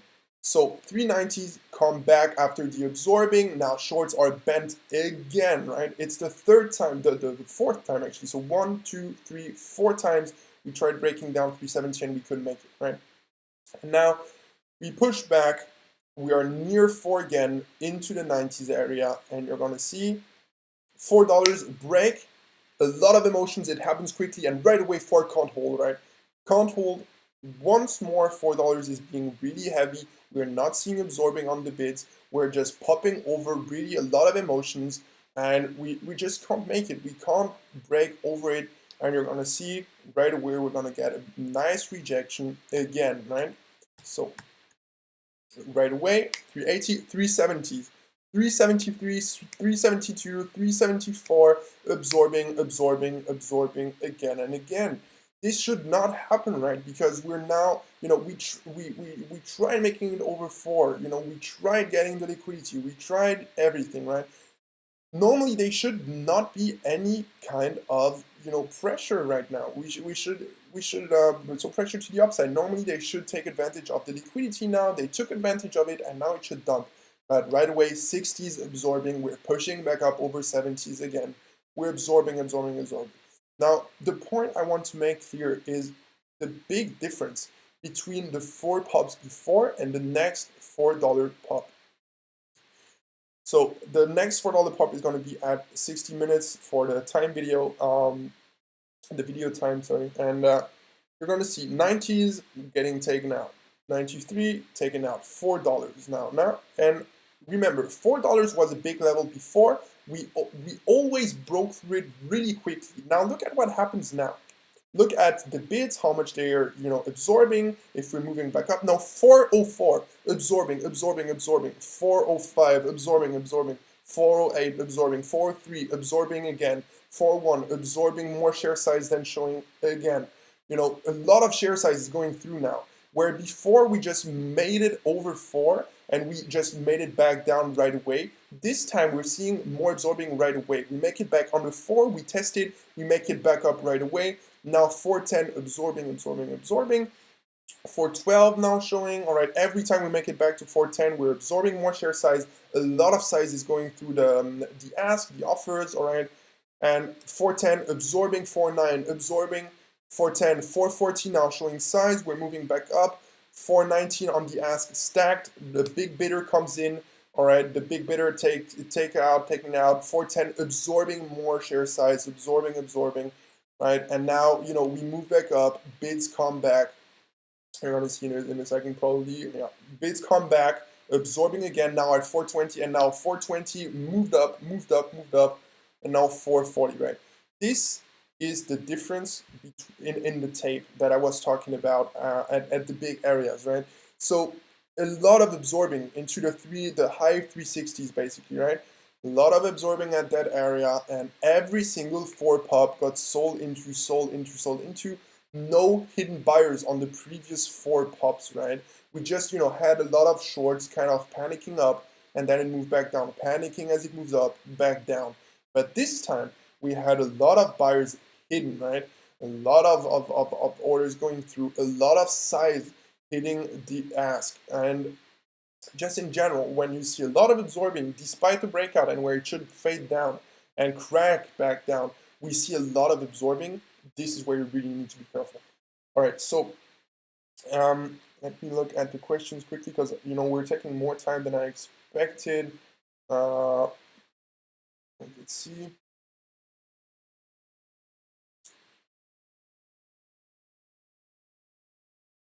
Kind of lost now here. Yeah, I know it's gonna be easier if I stop it and make it more, if I slow it down. But I mean, we're already at 2 hours for the webinar. I don't have anything against it. I've got time, but what I want to do is, we still got a few examples, but we need to go through that. So that's why exactly I had the links in the description, because you can slow it down on your computer as well. And that's going to make it easier because it's you're going to get a better you're going to get a better video quality if you do it on your own. You're going to be able to look it back and so on and so on. And the video will be posted, so you're going to be able to do it yourself when you're reviewing it, when you're trying to get better and so on. I remember with HEPA when you had shorted just over 8, how did you know to short there, and how did you manage to get the entry so quickly? Tape and level 2 move so fast. Well, same thing, what I just showed you on the $4 break, right? We're breaking over it, and we're seeing a lot of absorbing this time, right? We're seeing absorbing, and that's not what we saw at the $8 break. At the $8 break, we just, super quickly over 8, and no bids absorbing, just, as soon as you saw on the tape, no green anymore. So the green is going to tell you basically people's shorts are getting squeezed, so they are covering. As soon as you don't see that selling anymore, and you crack, and you don't see any absorbing, it just goes through the bids, and the ask is just chasing down. That is, end. That's exactly when it cracks, and that's, the entries. And, you could have entered every single time over 4, right? Nothing stops you. Like $4 doesn't hold, short, cover into the resistance area where you see a lot of absorbing, pops over 4 again, pops over 4 again, and then on that 4 pop, you see it absorbing, and then we start moving up, cover out, and that's how it's gonna work. So let's continue with shorts example. So long, I wanted to have a long example in this one just because I know I'm not, I might be short all the time, but and I know a lot of you guys, also look at Anthony all day for long ideas, and I wanted to include one of those examples because that is exactly what he was looking at when he was trading HEPA, because he was long actually, right? The next example we're going to talk about is going to be VIV. Again, go to the description and look at the video. All right, click on it and go to the area of interest, which is going to be 9:30 a.m. Right, and 9:30 a.m. is going to be at 2 hours 10 minutes and 2 hours and 9 minutes. And I'm going to show you exactly what this is a short example, something that I believe I even shorted. So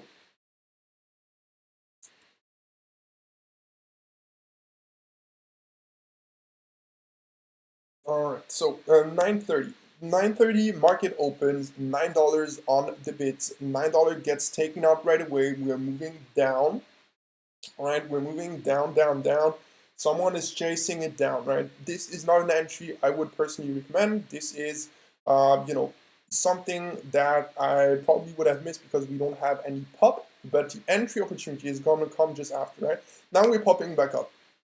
We got that resistance area at 940, which is where we topped out just before the open. We try and making it over that 940 area. We're trying to go, we can't make it.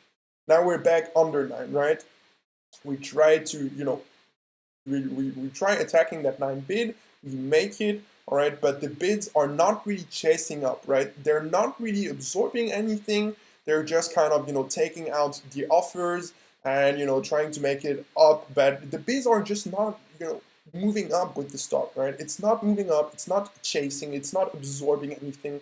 The offers are not really open, they're absorbing quite a lot, and the offers are also refreshing the whole time, right? We're refreshing the offers. Now you're gonna see, all right, $9 now on the bid. We're trying to make it up, but where you're gonna see like 930 gets taken out right away, and where the bid is gonna get taken out, and we move 10 cent, 20 cent. Offers right now at 930. You see 930, 931, 934, right? So we've got quite a lot of offers, and at the same time, you can see 931 showing 300 shares. Look at the share size that goes through, right? Try to make it up right away. We break over it.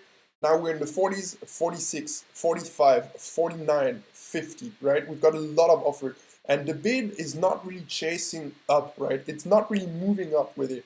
But again, this is not really, really anything special right now. But you're going to see something happen at 9:33. That is really, really important to see. So we move back, we move over that 950 area eventually right now, right? We move over it. And again, the bid is not really chasing up, right? It's not really absorbing. It's more like shorts kind of getting squeezed right now. We're just moving up, but we're not seeing a lot of buying, right? There's not a lot of buying pressure going into it. There's nothing really special going on. And now you don't see any green anymore, right? We don't see any buying going on now, right? We're seeing, and now, we're getting more selling pressure, but this isn't it yet, but we see more selling pressure right away, right? We're seeing a panic on the way up. We're seeing shorts covering. And as soon as that is done, we don't really see any buying going on anymore, right? And now it's gonna happen pretty quickly now. You see right away now. So you see 932, right? By 963. And you're gonna see right away, right now, you're gonna see the offers. You couldn't even see it because it happened so quickly. 950 was the best offer. Moved down to 949. Moved down to 947, moved down to 946, moved down to 945.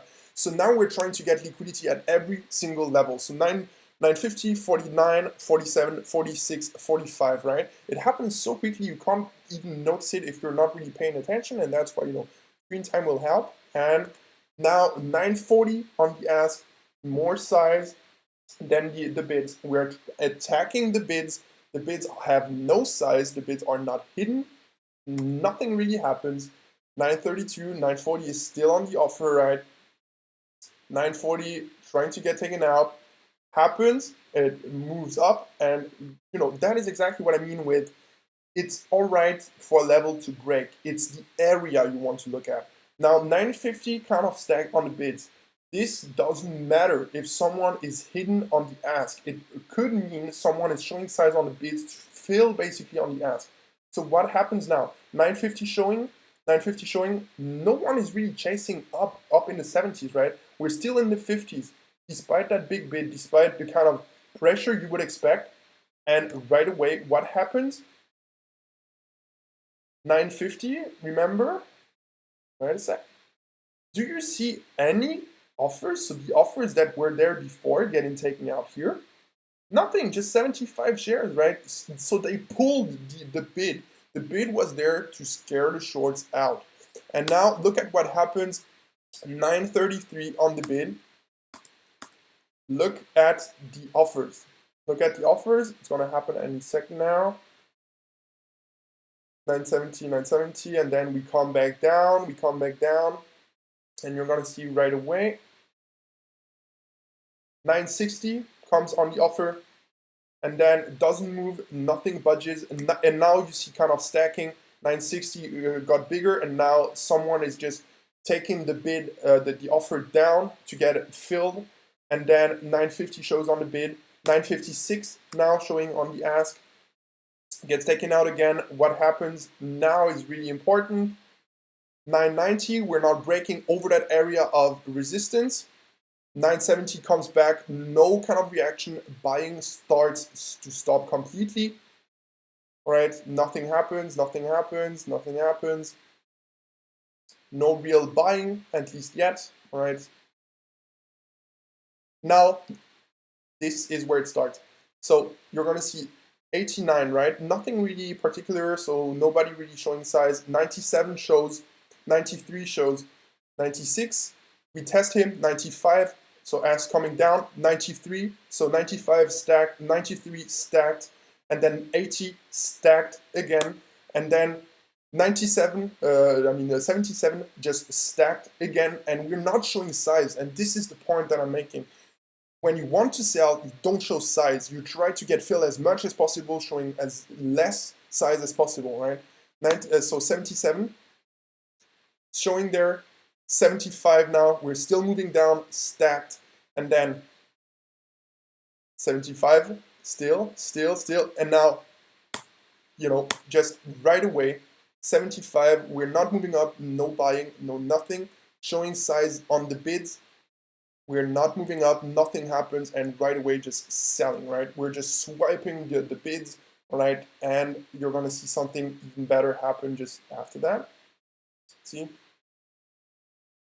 So 88, 86 now, and now 50s, the size is just getting completely wrecked on the bids, right? We're taking the liquidity, now you see the big selling on the bids, right?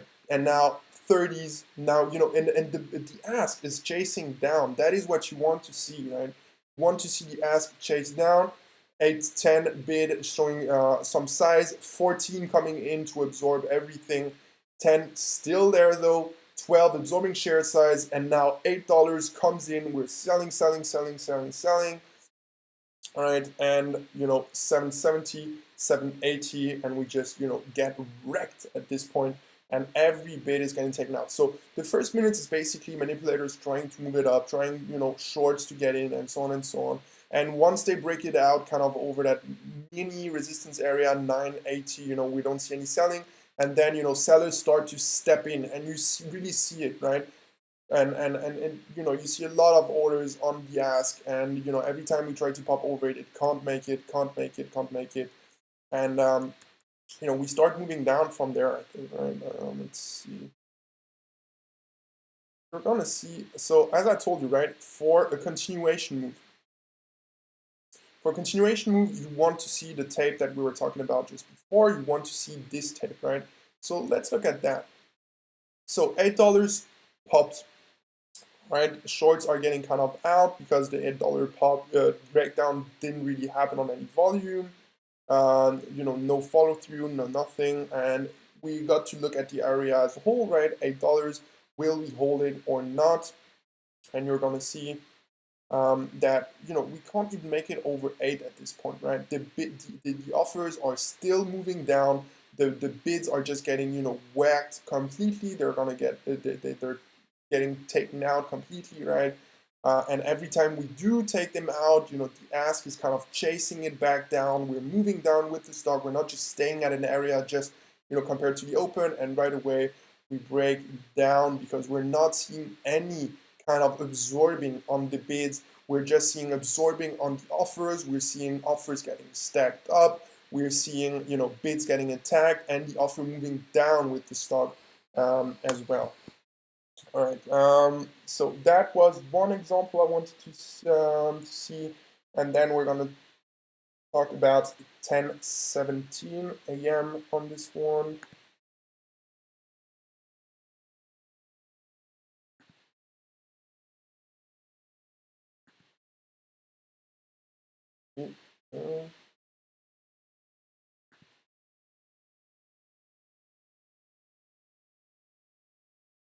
Right, so that is what I wanted to talk about. So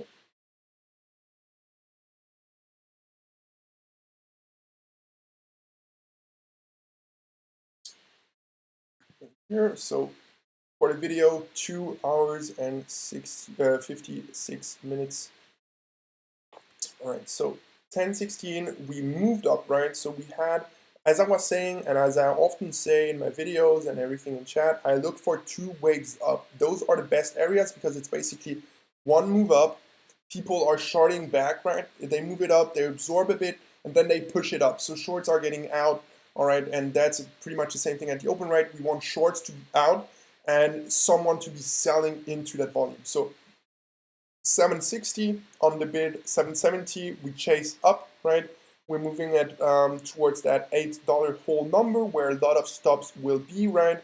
We've got that stop area right here. So we're looking for a liquidity kind of event. So either near $8 to get the stops, people to panic out just before the breakout, or a previous resistance area. So we're gonna see, we buy up, we make it at 8, shorts are chasing, and now right away, we're not really making it back to 809, 809, 809, 809. So we're probably gonna head into a halt, but it doesn't happen. And now $8 can't hold, right? So no kind of follow through, no one's kind of absorbing on the bids. We're making it, to that area, and we can't make it up now. So we're searching for liquidity over 8, over that resistance area, and VWAP as well. We're not making it, and right away you're gonna see no liquidity, no buying, it's done. Nobody's absorbing on the bid. So what is left for many players to do? They are gonna dump their position into it, because now that they've got the liquidity from the pop over resistance, there is just nothing for them to do at that area anymore. They're done using it basically to get volume. I mean, look at the volume, right? Increasing, not making it, and as soon as we don't see any volume anymore, the offers are going to come down, down, down, and then boom, we just start crashing down 70s, not showing size, and then boom, we just start moving it back down. All right, so I hope that you saw that. Right, and right away, the offers are going to chase down. We're going to make it down, down, down. Someone is really selling into this move, right? It's not just a pop down, we absorb, we make it back up. All right, so after that, 11:05 a.m. Let's scroll up.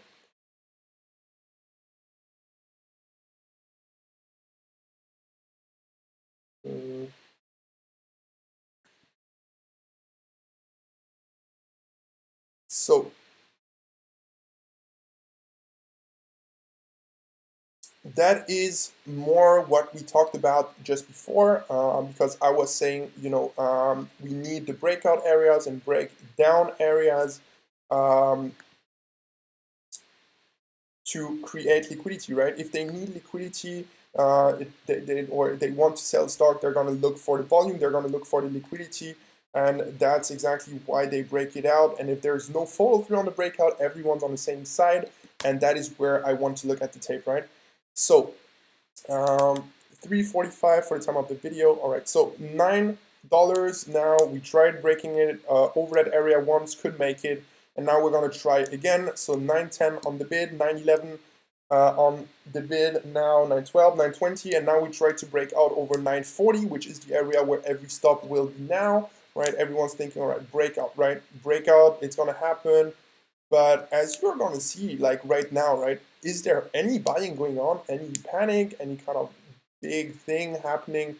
No, and the offers, right now, 940, right, absorbing size, right, absorbing size, 935 now, back to that area, now 926 with the big bid. Just look at the volume, right, it just gets taken out right away. Yeah, it's just gonna get through it. No volume, no follow through, no kind of absorbing, and because of that, it's not gonna head over it because there's no absorbing. There's no wish to basically accumulate more share size.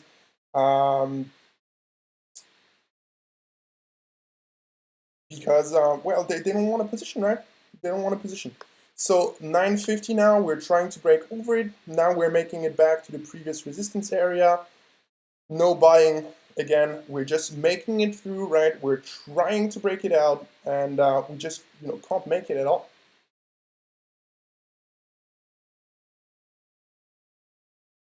So 950, no reaction.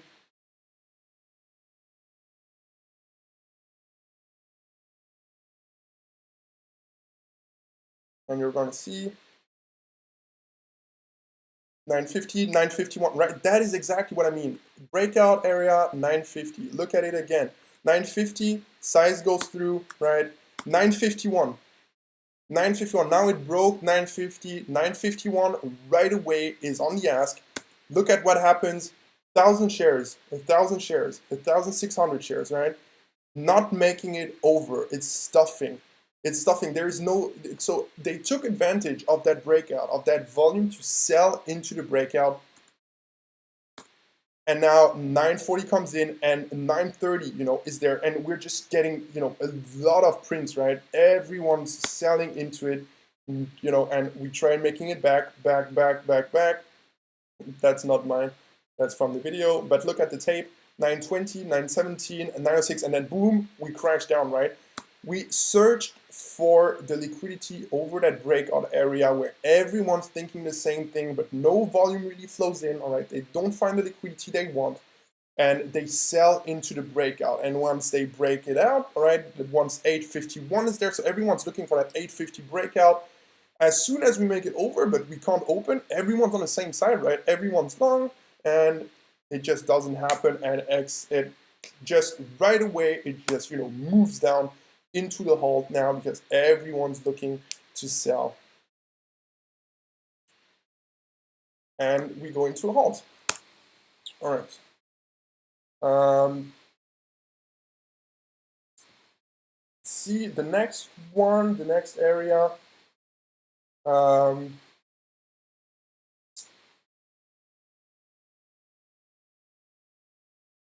next area is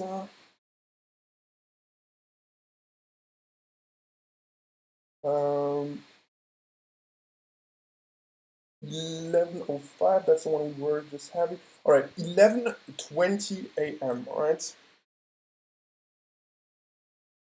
that's going to be 10 minutes after that.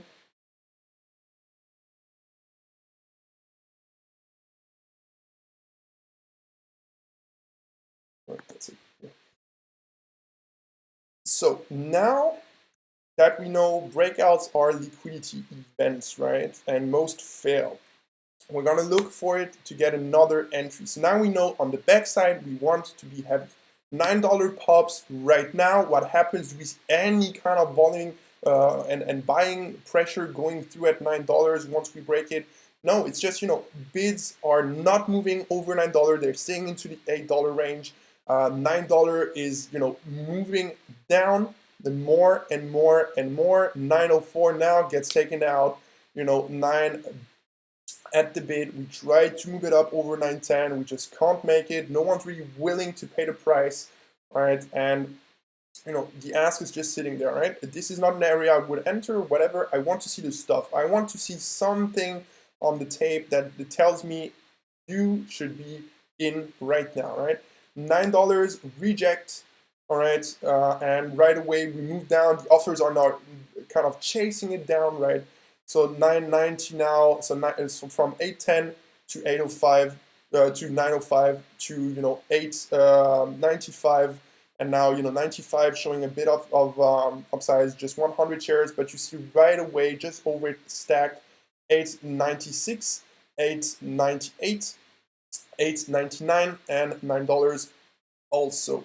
So 990, everything that's on the bid is getting kind of taken out. 97, and now boom, right away, no buying pressure over $9, all right, and there's no liquidity, so they're going to dump it back. But the point on this one is not really the breakout, all right. We've got better examples to kind of explain that. What I want to see is going to be how heavy it becomes, all right, how heavy it is, and that is what we want to see. That is the heavy tape we talked about, right? So the left top one, kind of example drawing that I made for you, all right. So 78 right now, showing 100 shares, right? But we see a lot more shares going through, right? 2,000 shares going through, nothing happens. 880, so we broke over, no problem. 880 showing 200 shares, 1,000 shares go through, Nothing happens. The bid tries to move up. It gets taken out right away. The bid is not kind of hidden or whatever. And now 880 back again. What is going to happen? Over 880, no problem. All right, and we're trying to make it back to that $9, right?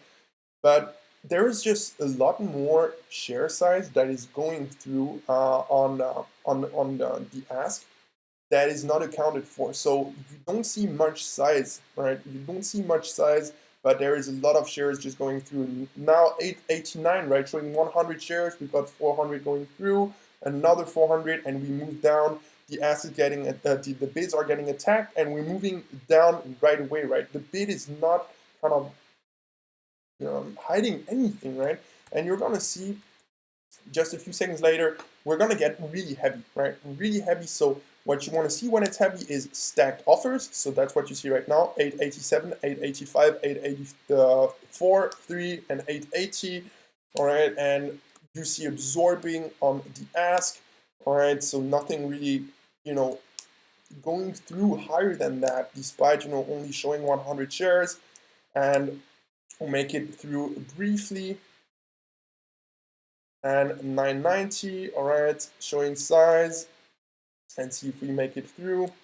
I don't know the examples by heart, right? I'm talking to you as if I'm kind of looking at the tape, right? I'm seeing, all right, we tried, and you've got to kind of think about the whole picture, right? So on the IV, I know, all right, they're likely to do an offering, that's 1 point, and we broke it over 940, which is the resistance area, and they dumped it back from there, so I'm expecting, kind of liquidity events to happen more frequently. And as you are going to see pretty much right now, we try to support that area, right? We're trying to support $9. Now the quality of the video is not the best. What is happening? Let's see. Because we need the video. Yeah, all right. So 880 gets taken out, 885, and now we see a lot of red prints, right? We see a lot of red prints, and we need the offers to chase down as well, right? If the offers just stay there and we see selling, nothing is really going to happen. We need the offers to kind of chase down with it. So 880 tries to come back, not going to happen at first.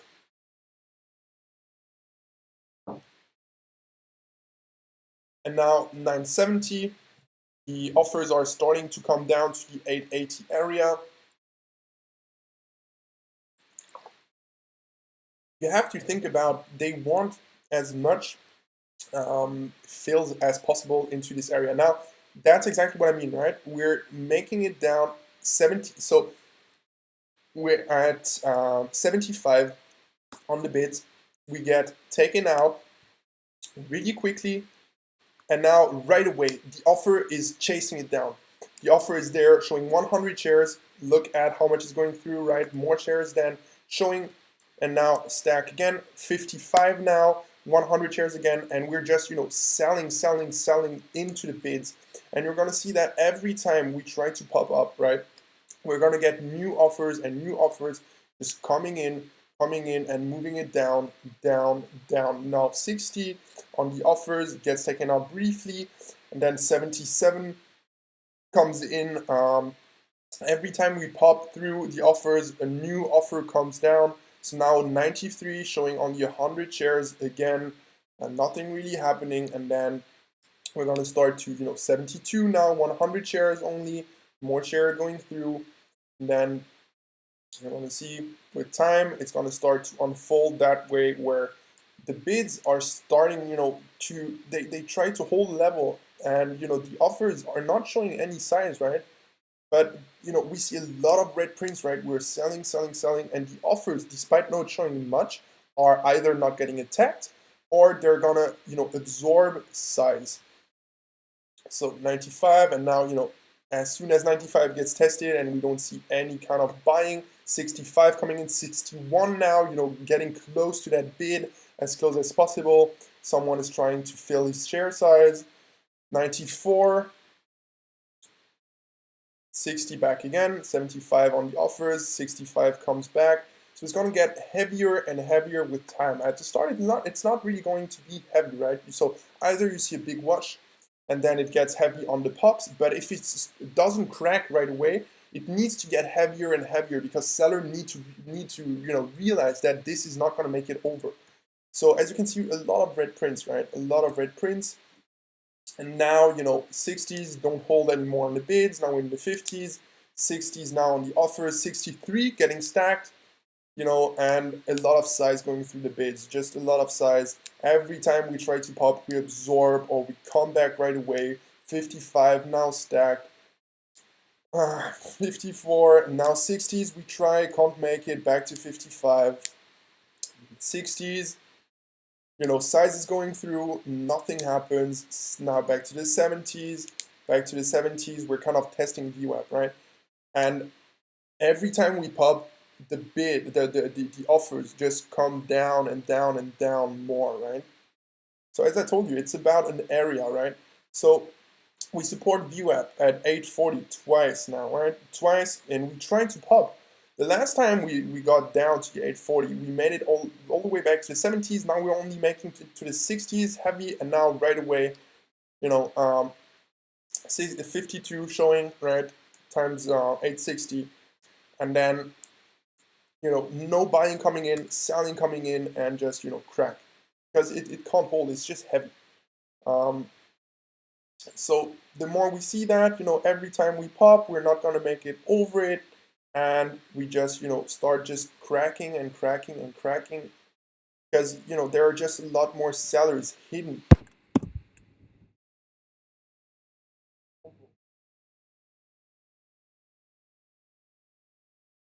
Of the day.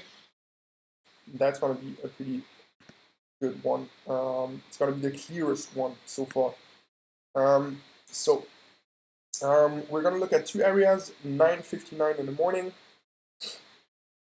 That is an attempt to break it out with volume and just, no buying, no follow through, and as a big stuff basically. So it's at 1:15 for the video, the third link in the description.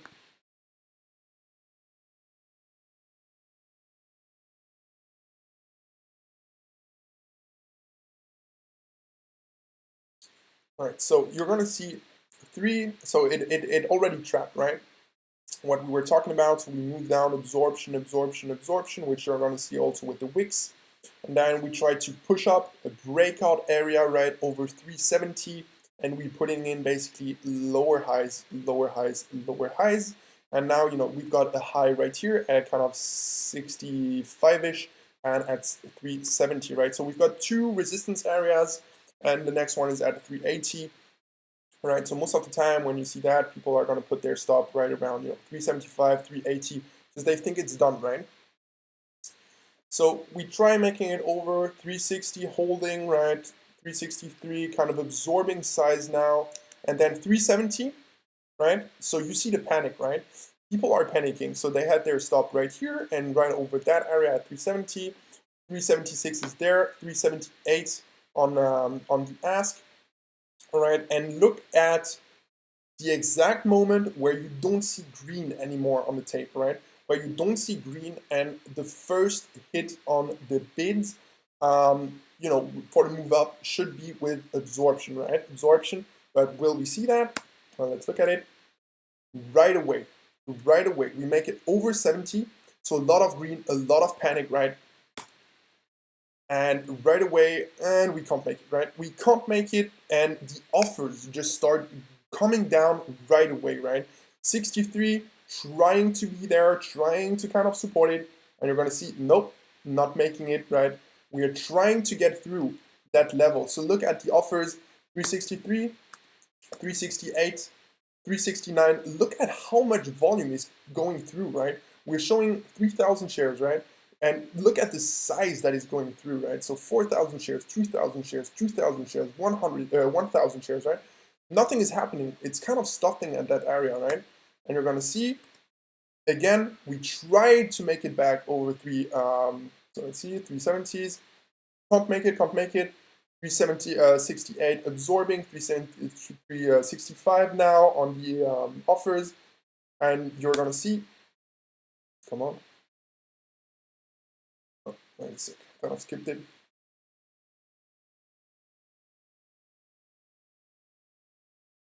Oh, the video stopped. That is too bad. Jesus Christ.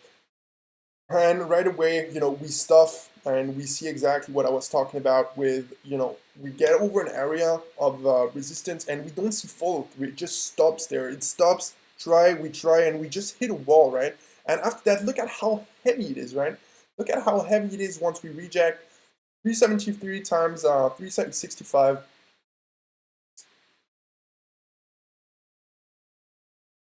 And we're just, heavy, heavy, heavy. Every time we try to pop, we can't make it, we can't make it, we can't make it.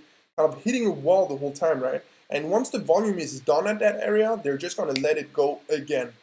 All right, so see, 34, 34, 45, 40. And we're hitting a wall the whole time in that 40 area, right? We're trying to bounce, but we just can't make it. We can't make it. We can't move over that 50 level, right?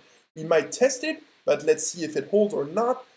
48, absorbing so much size, right? 46, 45, 45, 45, 47, 47, test, test, test, 48, 49, 48 back, 49, 48, 50, 50 can't hold, and now the liquidity is done, and boom, they crash it down, right? That is exactly what you want to see, right, when you short. You want to see just a constant wall, right? And bounces are going to be easier. They're going to get you more time because we're going to test those walls far more, right? Just like I showed you just before. And after that, once the volume is done, the only way to get liquidity is going to be through selling, selling, selling.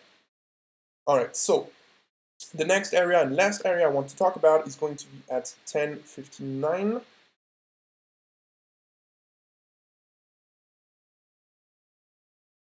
And we're going to see that it's still the same pattern over and over again. We're going to try to break out and we won't make it. So as you can see, we grind a lot, right? This is not normal action.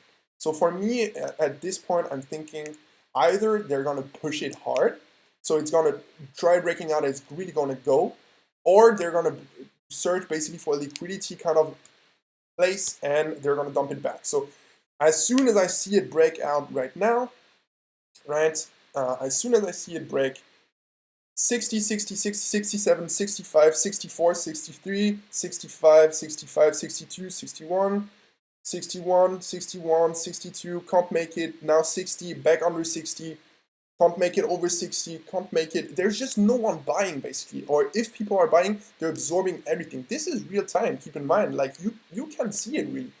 60, now, right away, look at it. I mean, 60, you're gonna see, wait.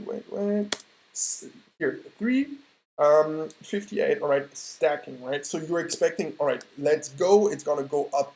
But if you noticed it, 61 is stacked exactly the same second. So it's telling me, all right, here we're showing 100 shares, only 2,000 shares and 1,000 shares, right? They're showing less on the ask, and you need to think about, all right, they want liquidity, they search for liquidity in the morning, on the spike, dumped it back. Search for liquidity on the move up, and it failed, we moved down, right? And again, we're gonna see the same thing again at 360s, right? So can't make it over 360. It's getting heavier and heavier and heavier, and we're not seeing as much buying anymore now. And once the buying is exhausted, basically, once new buyers don't come in anymore, there's only one way to basically move the stock down, and you're gonna see. So 59 right now times 61. 61 sitting there, nothing is happening despite the big bids and so on. Nothing is really happening. 62 just hidden 11111, 63 1111, 61 not showing any kind of size, and now we make it through the bids. We're chasing it down. The offers come down as well. 60 and now 55 chasing down, right? We try to make it back, but we can't even make it over 360 now. And you're gonna see end game is going to be liquidity if they can't get volume through the breakout or through just pushing it through the shorts covering, they have only one way to get liquidity, and it's going to be dumping. So in this case, we're going to see we're kind of hovering under 60. We can't make it over 60 anymore. All right, tries briefly 60, can't make it. The offers can't back down, can't back down, can't back down. So at this point, you need to think, I wanted a breakout, right? I wanted to see this breakout, but we're just not seeing it, right? Despite everything that happened, despite the big spike, despite everything, we just can't make it. It seems really heavy, right? We can't push over 60. And as soon as we see that, right, liquidity is gone, and right away swipe down, boom, offers, look at the offers, and right away we move down. So keep in mind, like, even if you missed that entry, right, look at the bids, look at the offer, right? We crack down, the offers are just at the bid, right? They want to get filled as much as possible. We try to bounce briefly, 50 just stacked.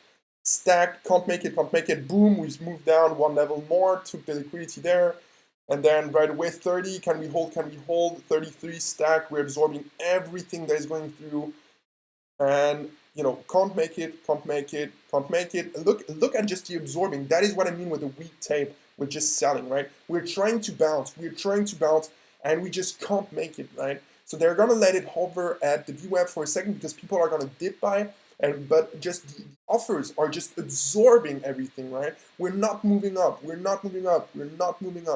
We're not making it. And this is exactly what I mean with a weak tape. 39 absorbing thousands of shares, right? Thousands. And now boom, took the liquidity, and now we dump back again, right? So this is the pattern that you're gonna see every time.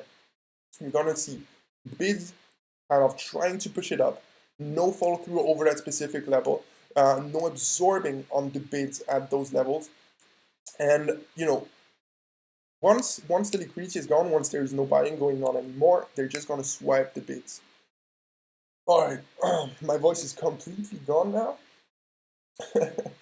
But let's see. Now I'm gonna look at the questions now. Keep in mind, you might not, still understand the whole topic regarding, how to see what I see in the tape and stuff like that. But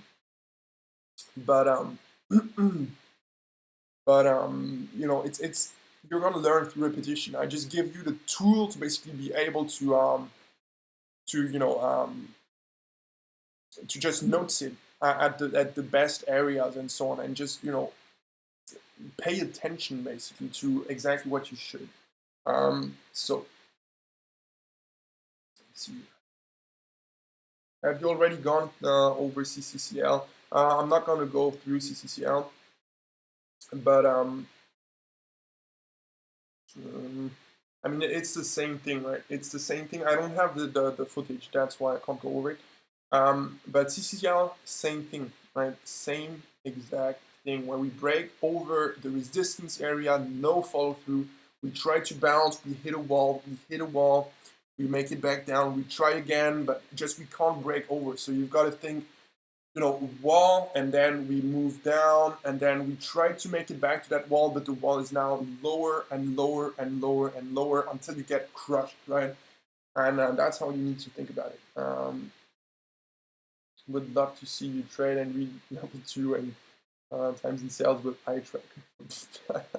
Yeah, that would be kind of difficult, I think, to manage. What are the white prints? The white prints are basically prints in between the bid and the offer. So if you see 310, 311, you can have a print at 310.5 basically. So just in the middle of those two numbers. That's kind of how I get filled on the SSR names, because you can't hit the bid, but you can hit the mid price. All right, so if you guys have any questions about anything I just said, right, put them down in the comments, all right, and I'll answer them right away. So in the comments, not in chat, on YouTube, right? All right, put them down now. YouTube has a bit of delay, so I understand why it's not coming in right now. And if you don't have any questions anymore, well, we'll finish right here. I have recorded everything, and yeah, I'll post it as soon as possible. It's gonna, it's gonna be a pretty big file because I'm recording in, half 4K, so 2,000 times I don't know what. So it should be a pretty big file to upload to YouTube. Yeah, let's see if we get any questions. But if not, we'll finish here. As I said, right, it's pretty it's a pretty hard topic. It's hard to see. It's hard to understand, and I really wanted to put everything together for you guys to know where to start, where to look at, what to look at, what you could see, what you shouldn't see, what you should see at specific areas, and in general how the whole stuff with like volume, liquidity, why it even dumps, why it even rips, why it moves down before ripping and stuff like that. I really wanted you to understand everything. So I really hope that you guys liked it. A bit. It's a big topic, so that's why it took so much. I kind of thought we'd be done within 1.5 hours or whatever, but I think we're more heading towards 2.5, 3 hours or something like that.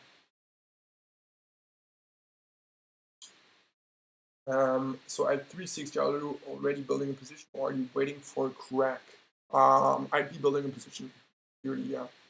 For this example. So what you need to think about is, we're breaking out, and we've got that specific breakout area, right? So at the first example on SES, we've got that 370 level right here. We make it over, and we stuff right away, right?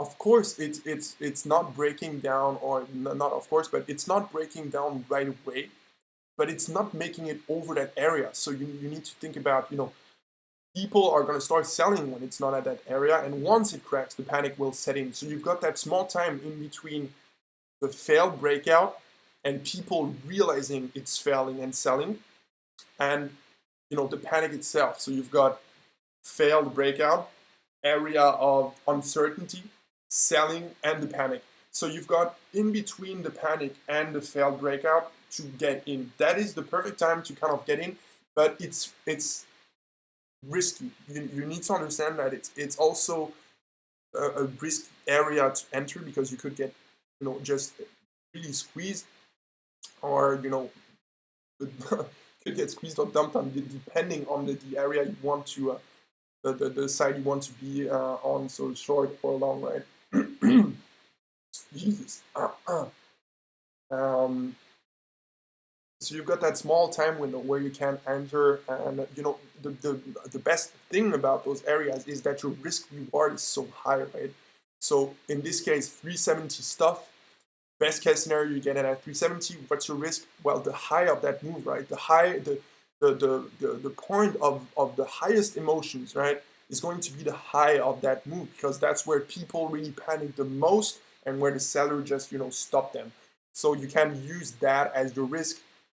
The pop, so the seconds where it pops, that high of there is usually the high of that move is going to be the high. So 370 entry, 375 stop, and you get a move towards all the way to like 305. What I mean, 70 cents again against a 5-cent stop, that gives you a 14-to-1 risk reward, right? And then you can even add on pops and whatever. Right here, pushes to 365-ish, let's say, comes back to 360 under the breakout area. So you want to wait for it to come back under the breakout area and see no absorbing. That's the best case. Or the less, you're gonna get a little bit less risk doing it that way. And stop at 370 65, and 360 5-cent stop, moves down all the way to 3 again. So you've got 12-to-1 risk reward right there. And SES, this one ended up squeezing after, right? And you need to understand that the best tickers are the dilution tickers, because they don't pop again, right? They don't move back up. They just stay heavy, right? So you can add it into pops, so you build up. You've got that super nice average, and then it pops, it gets heavy. You add, whatever, 50% to your position, or 20%, whatever, how you want to do it. I mean, I've got my pyramiding kind of strategy, as I told you. I made a video about it. It's on Mad Money, and you know, if it pops on the backside, adding spots are basically, you know, where we break over some kind of resistance from, you know, the morning, and you get to a perfect entry when people kind of panic out thinking it might reclaim whatever, right? Stops hitting, and where those liquidity areas hit and you don't see any buying coming in, and you see basically the heavy tape we already talked about, where we hit kind of a wall and get your head in, risking a higher resistance level. So you always have your time and sell level to right next to each other. Yeah, of course, because I don't want to be, you know, level 2 and then, you know, times and sales. I need to see it really close to each other because I want to see the prints right away, right? I want to look left, right, which is, you know, pretty hard on fast tapes. But if you do it, you know, that you've got your stuff left and right, you're not going to be able to read anything, especially because I've got, you know, the 42-inch monitor. It's going to be pretty hard to do it that way. When a stock dumps, what do you notice on level 2 and tape rather than a one-shot long opportunity?